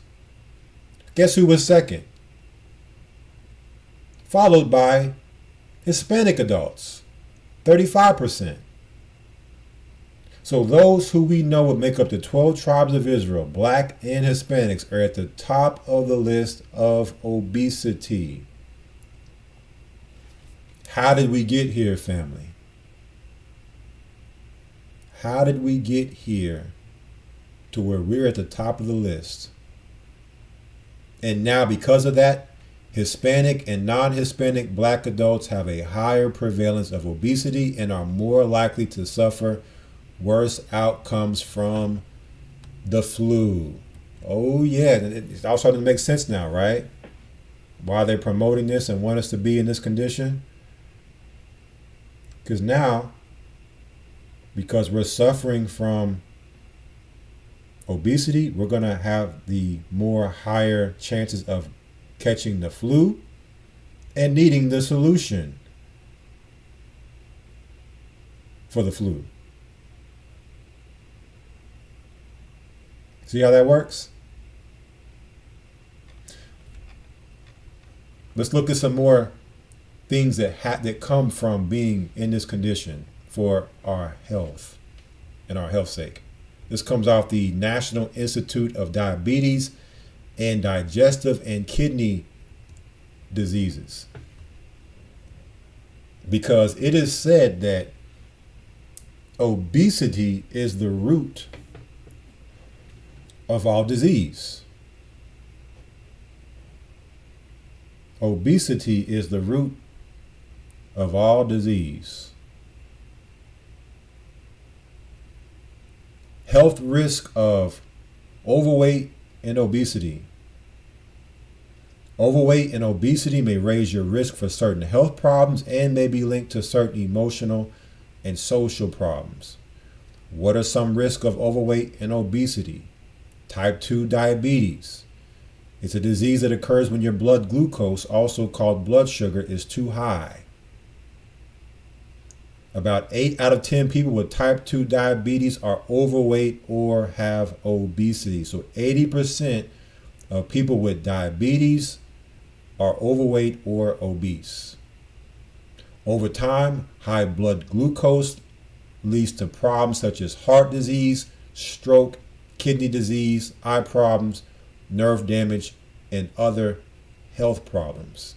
If you are at risk for type 2 diabetes, losing 5 to 7% of your body weight and getting regular physical activity may prevent or delay the onset of type 2 diabetes. So, if obesity is the root cause of all diseases, and we're wondering why we're so sick in our community, shouldn't we first examine whether or not we're overweight or obese? Shouldn't that be the first thing we're considering when it comes to healing and getting healthy? It says here, another issue, high blood pressure. And we know who deals with high blood pressure the most of all ethnicities? Us. Us. Who do we have here in the image? Oh yeah, us.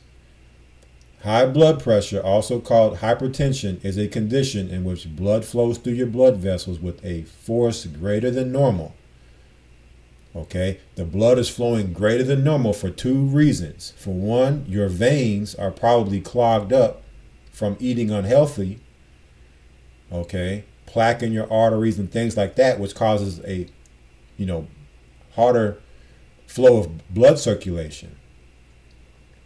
Okay, the weight you're carrying is causing your body and your organs to work harder, which causes your heart to have to work harder, to pump harder, more blood pressure, more stress on your body. It says here, high blood pressure can strain your heart, damage blood vessels, and raise your risk of heart attack, stroke, kidney disease, and death. Which then brings up next, heart disease.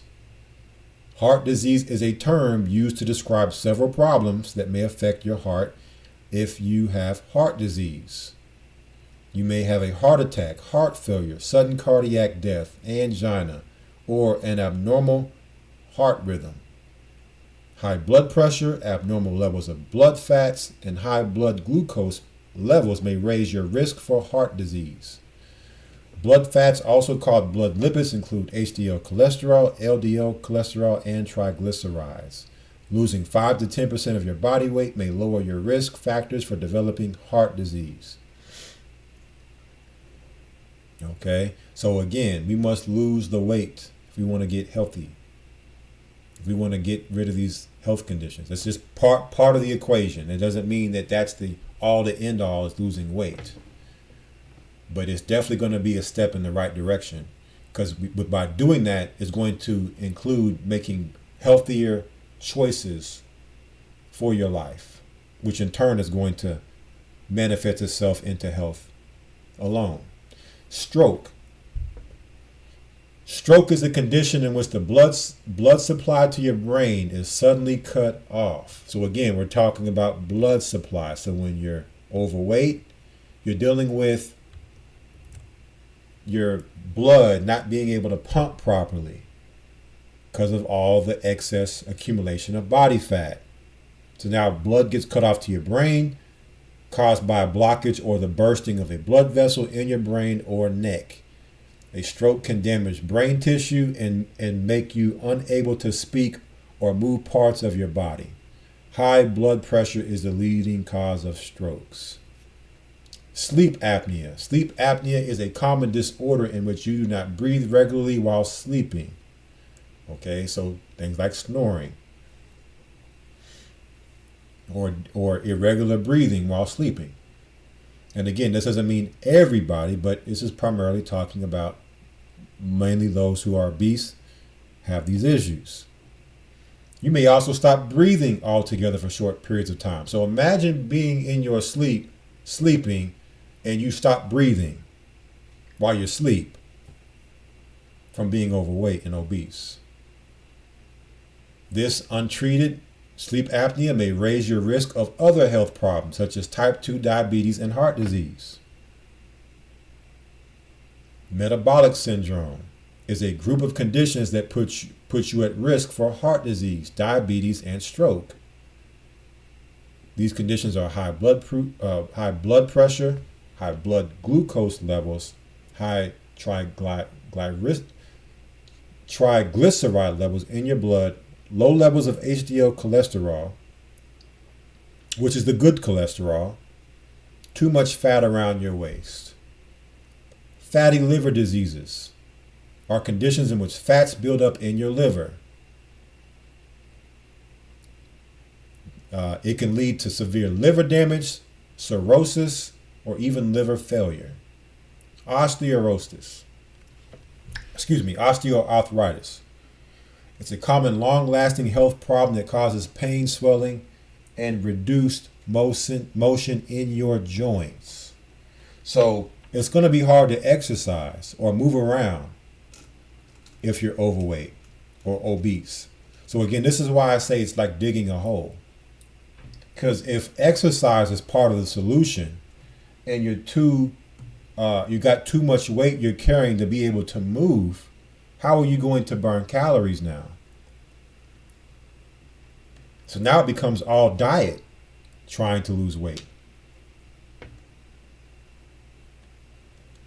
Being overweight or having obesity may raise your risk of getting osteoarthritis by putting extra pressure on your joints and cartilage. So now this can bring about joint problems, pain in your joints, pain in your spine, right? Knee issues, back issues, gallbladder diseases. Overweight and obesity may raise your risk of getting gallbladder diseases such as gallstones and cholecystitis.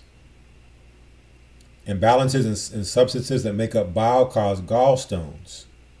Gallstones may form if bile contains too much cholesterol.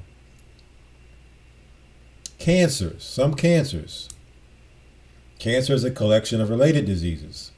In all types of cancers, some of the body's cells begin to divide without stopping and spread into surrounding tissues. Overweight and obesity may raise your risk of developing certain types of cancer. Kidney disease. Kidney disease means that your kidneys are damaged and can't filter blood like they should. So if your kidneys filter your blood, we talked a lot about blood and circulation. The life is in the blood. Okay? High blood pressure, heart disease, kidney disease, all these things dealing with your blood. If your body can't filter the blood to make it clean, what is that going to lead to? Obesity raises the risk of diabetes and high blood pressure, the most common causes of kidney disease. Even if you don't have diabetes or high blood pressure, obesity itself may promote kidney disease and quicken its progress. Pregnancy problems. Overweight and obesity raise the risk of health problems that may occur during pregnancy.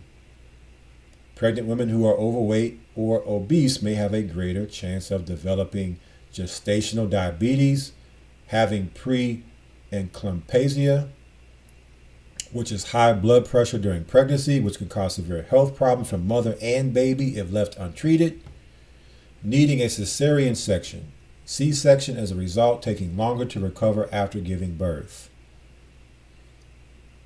You also have emotional and social problems linked to overweight and obesity. And this is where the fat shaming or the body shaming and the body positivity come in to address these. But if you just address these, what about all of these? These go unchecked or they go unattended to. It says here, overweight and obesity are associated with mental health problems such as depression. People who deal with overweight and obesity may also be the subject of weight bias and stigma from others, including healthcare providers. This can lead to feelings of rejection, shame, or guilt, further worsening mental health problems. Okay, so the body shaming and positivity only wants to deal with the mental part of this. But if you address the physical part of this issue of obesity and being overweight, okay, you will address the psychological part of it too. Okay, you can't address the psychological and not address the physical. The physical will get left undone. But if you address the physical, it will then in turn help with, in conjunction, addressing the psychological part or the mental aspect of it all together. Okay? And so now solutions. We're going to talk a little bit. We've talked about it a little bit. And we're going to talk more about the solutions here later in our upcoming broadcast dealing with health and fitness. We talked about the physical activity. Okay? Exercise. Exercise helps, and see, this is why I said that if you address the physical, you're going to then address the mental. Okay? One of the physical solutions for obesity is activity or exercise, mental health and cognitive function. Physical activity can have immediate benefits for mood, including reducing feelings of anxiety. In the long term, it can reduce the risk of dementia and depression. So see how if you address the physical issues of obesity, you then will take care of the mental part. Physical activity also reduces risk of chronic conditions. Regular physical activity helps reduce the risk of chronic conditions such as type 2 diabetes, heart disease, and some types of cancer. Sleep. Physical activity can improve sleep quality. All these are issues for being obese. You're not being able to sleep well. And the scriptures are going to talk about it here in a moment. But whenever you're physically active and exercising, you're going to sleep better. Getting enough sleep is not a luxury. It's fundamental to good health. So you want good health, you must get good sleep. Minimum 7 hours on average. Minimum.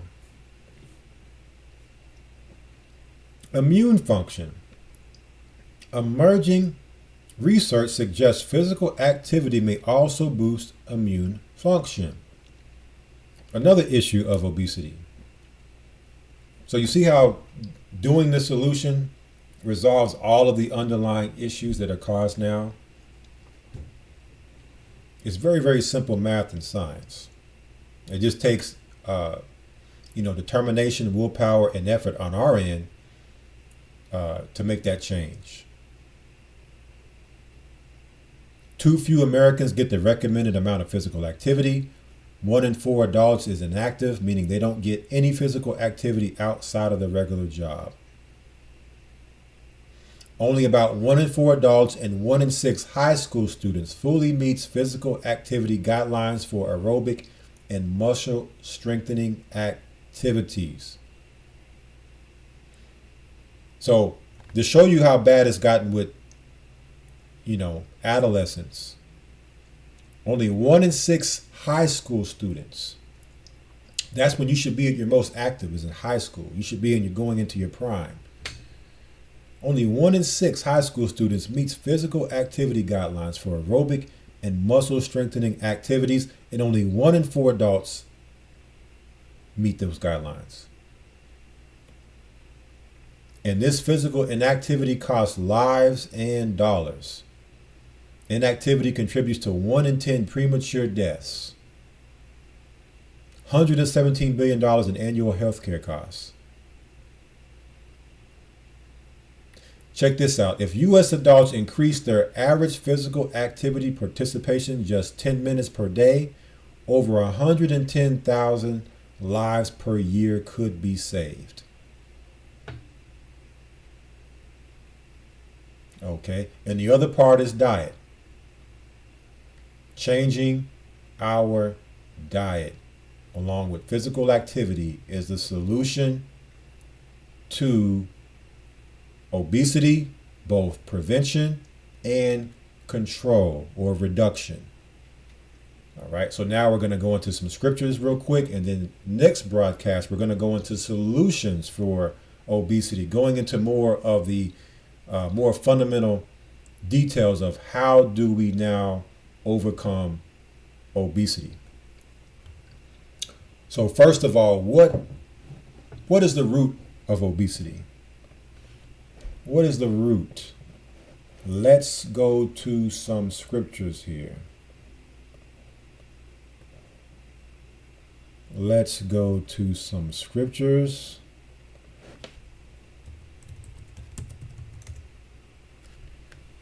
So the root of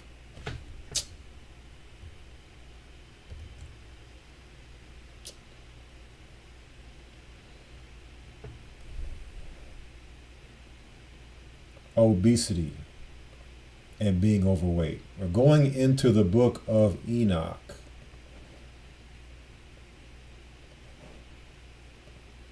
The book of Enoch, and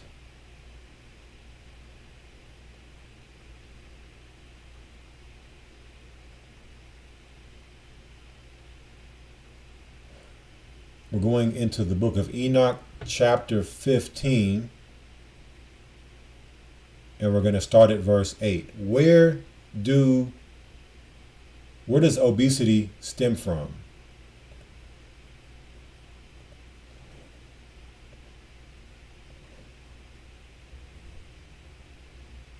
Book of Enoch, chapter 15, verse 8. Let me pull my screen up so you all can see with me. And it reads, "And now the giants who are produced from the spirits and flesh shall be called evil spirits upon the earth.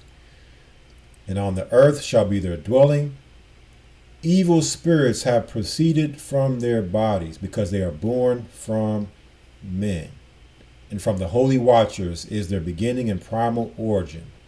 They shall be evil spirits on earth, and evil spirits shall they be called," or demons. "As for the spirits of heaven, in heaven shall be their dwelling. But as for the spirits of the earth, which were born upon the earth, on the earth shall be their dwelling." Here it is, verse 11. "And the spirits of the giants afflict, oppress, destroy, attack, do battle, and work destruction on the earth, and cause trouble. They take no food, but nevertheless hunger and thirst, and cause offenses." So the key things we want to focus in on here: these demons take no food, but nevertheless they're hungry and thirsty. All right, nevertheless hunger and thirst. So these demons are hungry and thirsty. Where are they going to get their food from? Their spirits, they can't eat. They get their food from us. Right? So when a person is overweight or obese, they're eating for more than one person. They're eating for a spirit that is hungry and thirsty. Okay, so these cravings and all of that, yeah, our body craves and is mainly craving minerals and vitamins. Things that are going to actually allow us to heal and give us energy from day to day to live. And that's where health comes from. Vitamins, minerals, and just getting the healthy things from the earth. But when we get outside of that and start consuming chemicals, all right, this is where the demons now are looking to indulge their taste buds into. And then it becomes an addiction. And it becomes part of us. And so now they're getting the food that we shouldn't be eating. And so now it comes on to us to self-examine and understand that this is what's going on. And now, not only the amount of food I eat, but I must change how I eat. Okay? I must now change my physical activity of being lethargic and getting active, exercise. Not only do these demons hunger and are thirsty, but they also do what? Destroy, afflict, oppress, attack, do battle, and work destruction. So all this now is going on in our bodies whenever we are now in this condition of being overweight or obese, because now disease is coming in, and disease is linked into demons. Okay, sickness is the result of a demon, and we've identified obesity as being a sickness. It says here, and these spirits shall rise up against the children of men and against the women, because they proceeded from them. So now these demons' job is to come and attack us. And so a silent way for a demon to now come on in is to come in and cause you to overeat, and then convince yourself that how you look is normal, and then you have all of society becoming more obese, and it becomes more normalized to where people now think that this is how people are supposed to look. And then you have the social engineering of them now putting up these figures in front of us and telling us this is how you're supposed to look. This is how what a black woman is supposed to look like, to now, because really, you're dealing with it more so with women are more overweight than men in our communities. You have men that weigh less than, black men are weighing less than women in our communities. Not that black men aren't overweight. Yeah, black men are overweight and obese too. But women should not weigh more than men at the same height. But because they put up Lizzo in front of you now, it's making you psychologically accept the presentation of yourself as being normal, which is a manifestation of a demon. Okay, so in order to get rid of the demon, we must first identify the demon and shine a light on that demon. We can't play around with it. If we want to be, I can't hurt your feelings and tell you these things and not talk about these things. And you know what? You might as well say we don't love each other.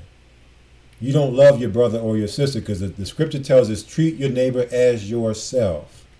So if you would consider yourself someone who is not overweight or obese, and you're not talking to your brother or sister about their health, are you treating them as yourself?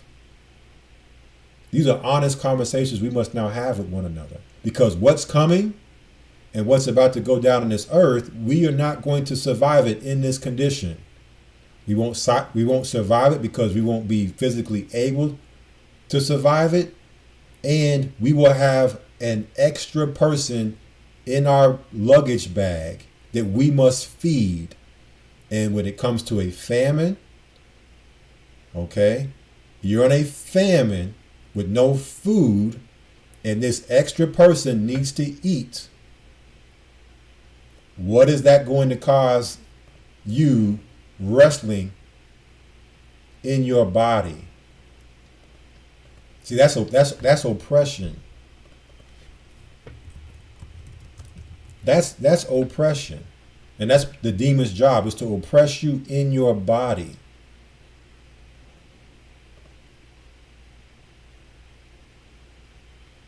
Okay? That's his job.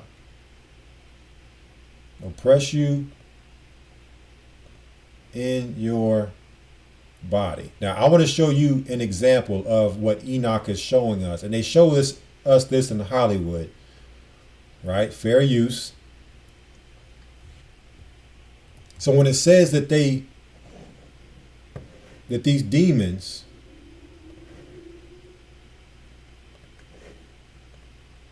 that they take no food, right? They take no food, meaning they can't eat. Spirits can't eat, but they're hungry and thirsty. So how are they going to get their food? Well, here's a scene from Ghostbusters. Right? And let's see if what we're seeing in Hollywood was what Enoch told us about these evil spirits that are hungry and thirsty, that can't eat food.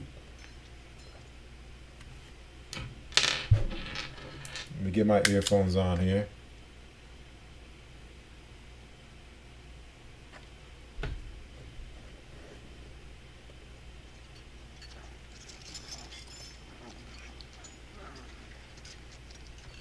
Beckman? Beckman!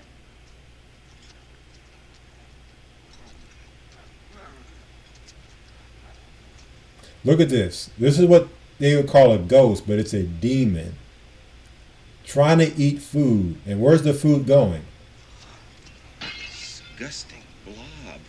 The food is going right I have to hold it myself.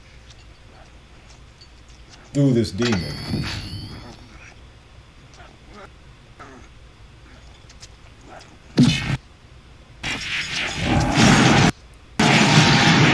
And there are other scenes where this what they would call ghost, this demon, is drinking a beverage and is going right through it. Right? It's going right through it because it takes no food, but it's hungry and thirsty. All right? So they must quench their appetites through us, not just with food, any type of craving. The demon's looking to get that craving quenched. All right. Let us go now to the next scriptures we have. Let's go to Sirach chapter 30. Ecclesiasticus chapter 30, verse 14. So now that we've identified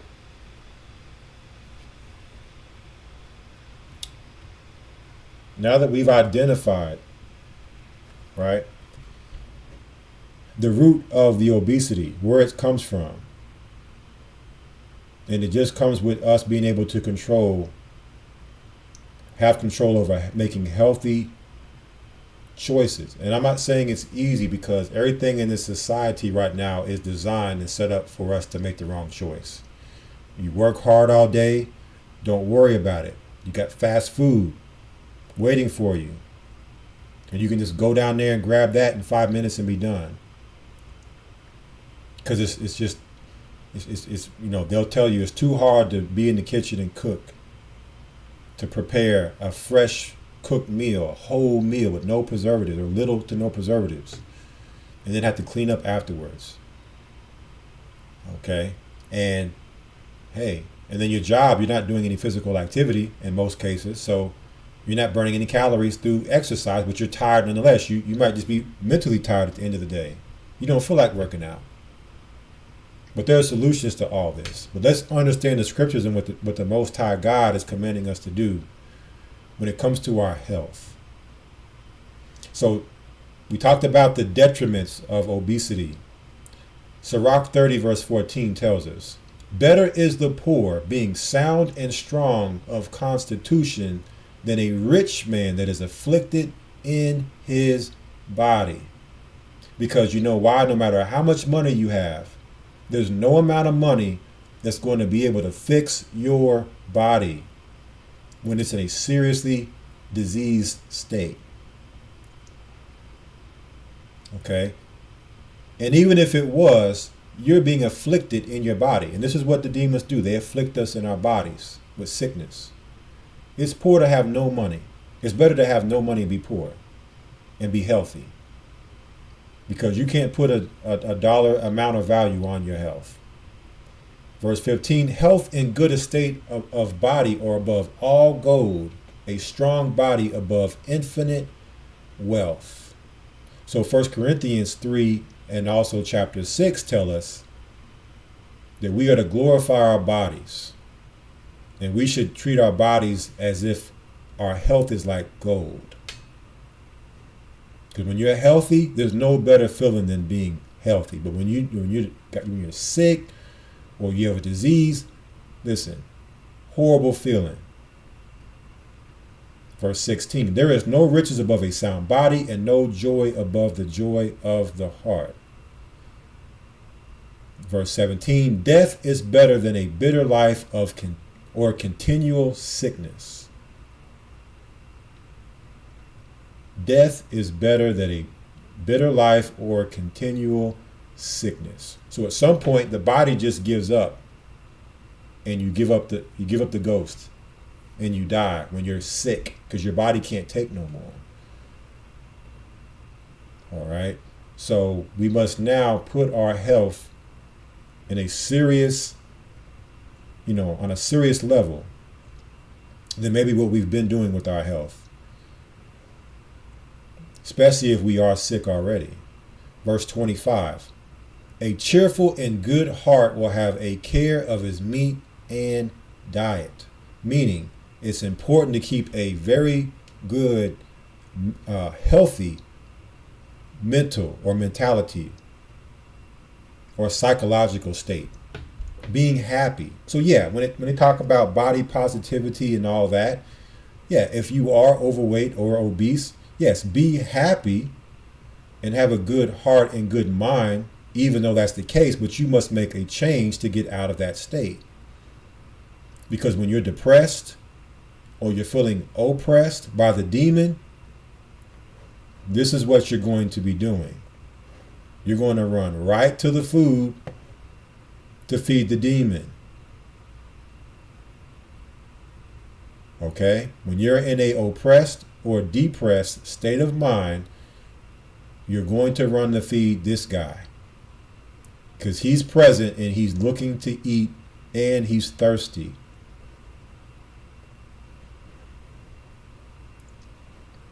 Let's go to Proverbs 23.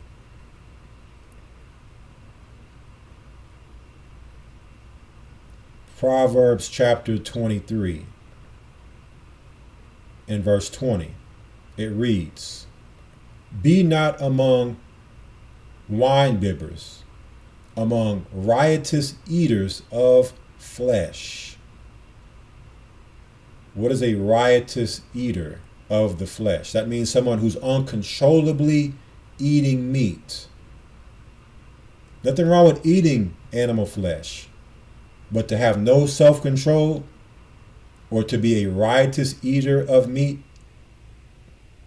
no temperance, uncontrollable, it's no different than a wine bibber. It's a drunkard. It's a spirit of a drunkard. It tells you that in verse 21. For the drunkard and the glutton shall come to poverty. So being in that state of drunkenness is going to bring you to a state of poverty, poor, perverse in health, in wealth. And drowsiness shall clothe a man with rags. Okay, so when you're being a drunkard with your health and eating, and not just meat, we're going to get it in a moment, it's going to bring you to poverty. Because for one, it costs to eat, and you're eating all, eating all your money away, but then it's going to cost you your health. And you might as well clothe your health with rags, because now you're poor and desolate and destitute in health. Sirach 37 is going to show us this. Sirach 37, and we're going to start at verse 29. And it reads, "Be not unsatiable in any dainty thing, nor too greedy upon meats." So just like Proverbs told us, be not riotous eaters of flesh, Sirach tells us not to be too greedy upon meats, gluttonous with meats. But not just meat alone, but not unsatiable in any dainty thing. So what is unsatiable? Let's get the definition for unsatiable.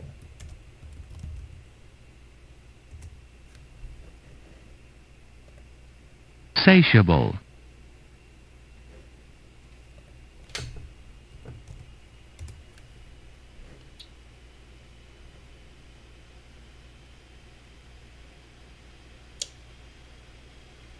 One second here.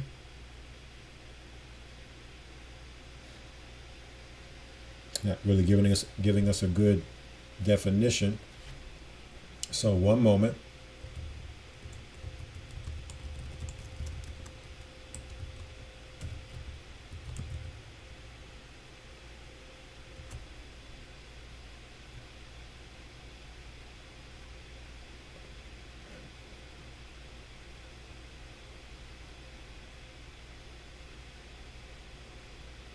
So it says unsatiable in the King James, but another word close is insatiable. Insatiable. Which means incapable of being satisfied, quenchless. And what did we see earlier? An insatiable appetite from the demon. Quenchless.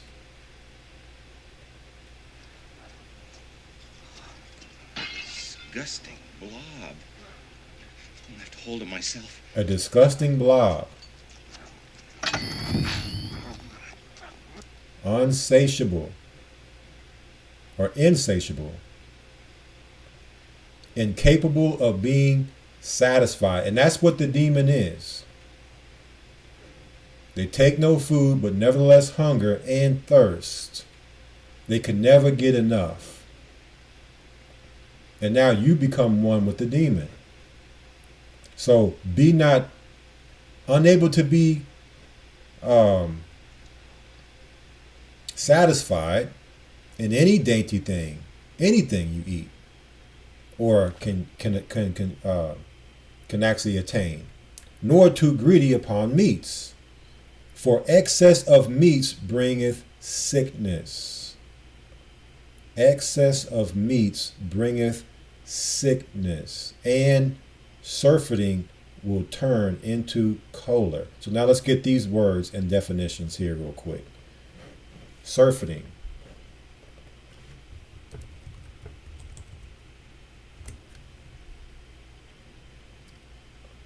Surfeit. An overabundant supply, excess. An intemperate or immoderate indulgence in something, such as food or drink. Disgust caused by excess. And then we're going to get choler. So again, it's just dealing with gluttony. Ready disposition to irritation. Choler. Choler. Or choler. Ready disposition to irritation. All right. So whenever we're eating a lot of meat, and remember we had the article, Why Are Americans Obese? And one of the things it said was too much meat in the diet.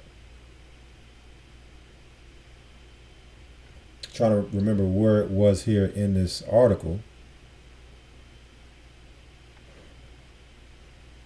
But it was talking about Americans are eating too much meat.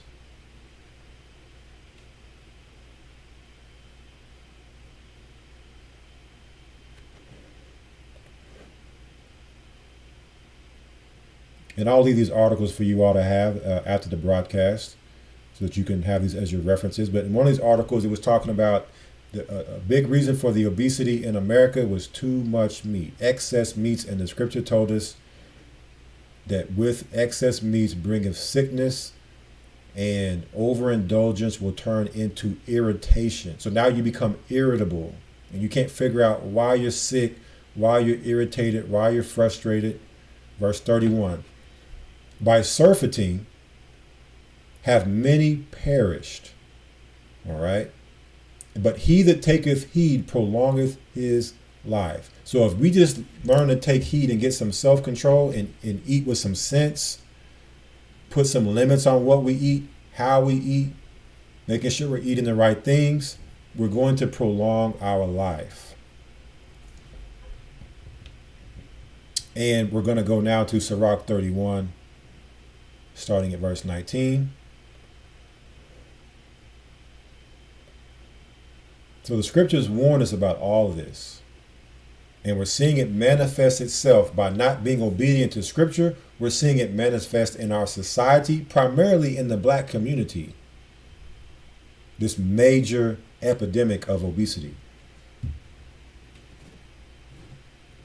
Sirach 31:19. A very little is sufficient for a man well nurtured, and he fetcheth not his wind short upon his bed. So it doesn't take a lot to satisfy our nourishment. Okay? If we get the right type of food, all we need is a little bit. But because we're not getting vitamins and minerals in our food, we're overeating. Eating and eating and eating and eating and eating because there's no nutrition in it. And the body's craving nutrients. But when we eat the right things, getting the right proportions of vitamins and minerals, then we don't have to overindulge. We eat a little bit. Hey, you know what? I'm full. We don't feel bloated.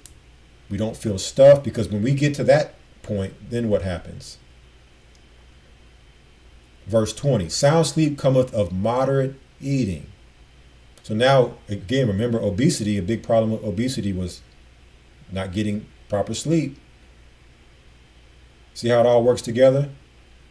So when you're eating out of control, you're not going to get good sleep. Sound sleep comes from moderate eating. He riseth early, and his wits are with him. But the pain of watching and choler and pangs of the belly are with an unsatiable man, or insatiable, a person who can never get enough. Why can they never get enough? We identified it earlier. They're feeding the demon.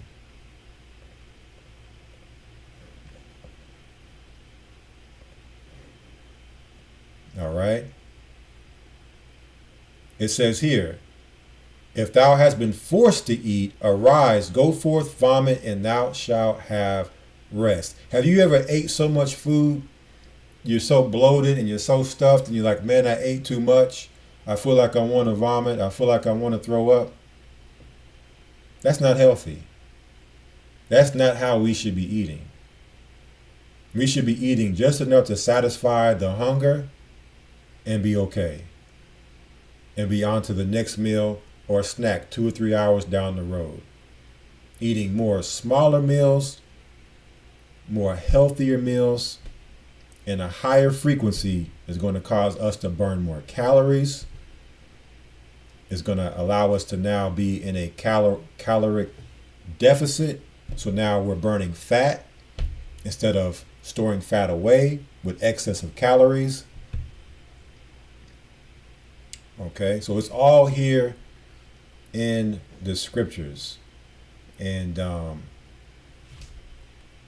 so that's it for tonight. I know I went an hour over the time I said I was going to go, but I do pray that you brothers and sisters were edified with the information this evening. Again, we will be looking to do this bi-weekly, going through health, the fundamentals of health, diet, exercise. Tonight was just dealing with the obesity epidemic in the world, in America, in the Black and Hispanic community.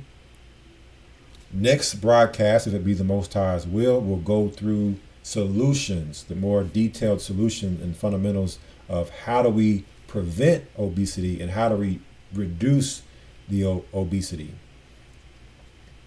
All right, so thank you, brothers and sisters, for tuning in to this content this evening.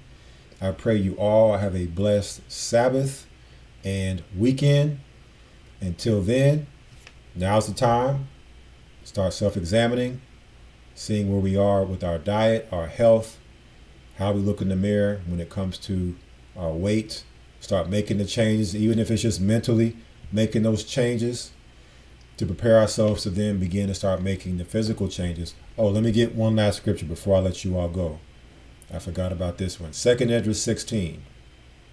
Because the times we're coming into, it's important that we are at our optimal weight. 2nd Esdras 16:40 says, O my people, hear my word. Make you ready to thy battle. And in those evils be even as pilgrims upon the earth. So we're going into some very evil times, some very dark times. And if we're going into these times and we're overweight or obese and can't move because we're carrying too much weight, our joints are hurting, our body is hurting, we're sick from, being, overweight, how are we going to be pilgrims upon the earth to walk from one place to the next if we can't even walk outside to check the mailbox? We're out of breath. We walk outside to check the mailbox and we're out of breath. All right. So this is the reason they needed us in this condition right here. So when it's time to come against us, we're easy pickings. You're not moving nowhere. Right? You're not going nowhere but being herded into where they want to herd you. Okay, so that's the another big reason of the importance of getting our health together, getting in an optimal weight so we can move around, we can be healthy while doing so, we can feel good. We're going to be in a famine. You're going to be used to fasting and eating healthy. So now when the hunger pangs come, you're not losing your mind. The demon is gone. You don't have the demon wrestling with you and fighting with you for, the uncontrollable hunger and thirst. Less temptation to take the mark of the beast because you're out of your mind because you got to eat because you're not used to not eating. All right. So again, this is done with love to all you brothers and sisters out there. We all must examine ourselves in this. No matter what we think, no matter what condition we think we're in. And until next time, y'all be blessed. Continue to seek the Most High in your health and your body. For here, Health and Fitness with the Gathering of Christ Church on G.O.C.C. Media. I will see you brothers and sisters next time. Shabbat Shalom.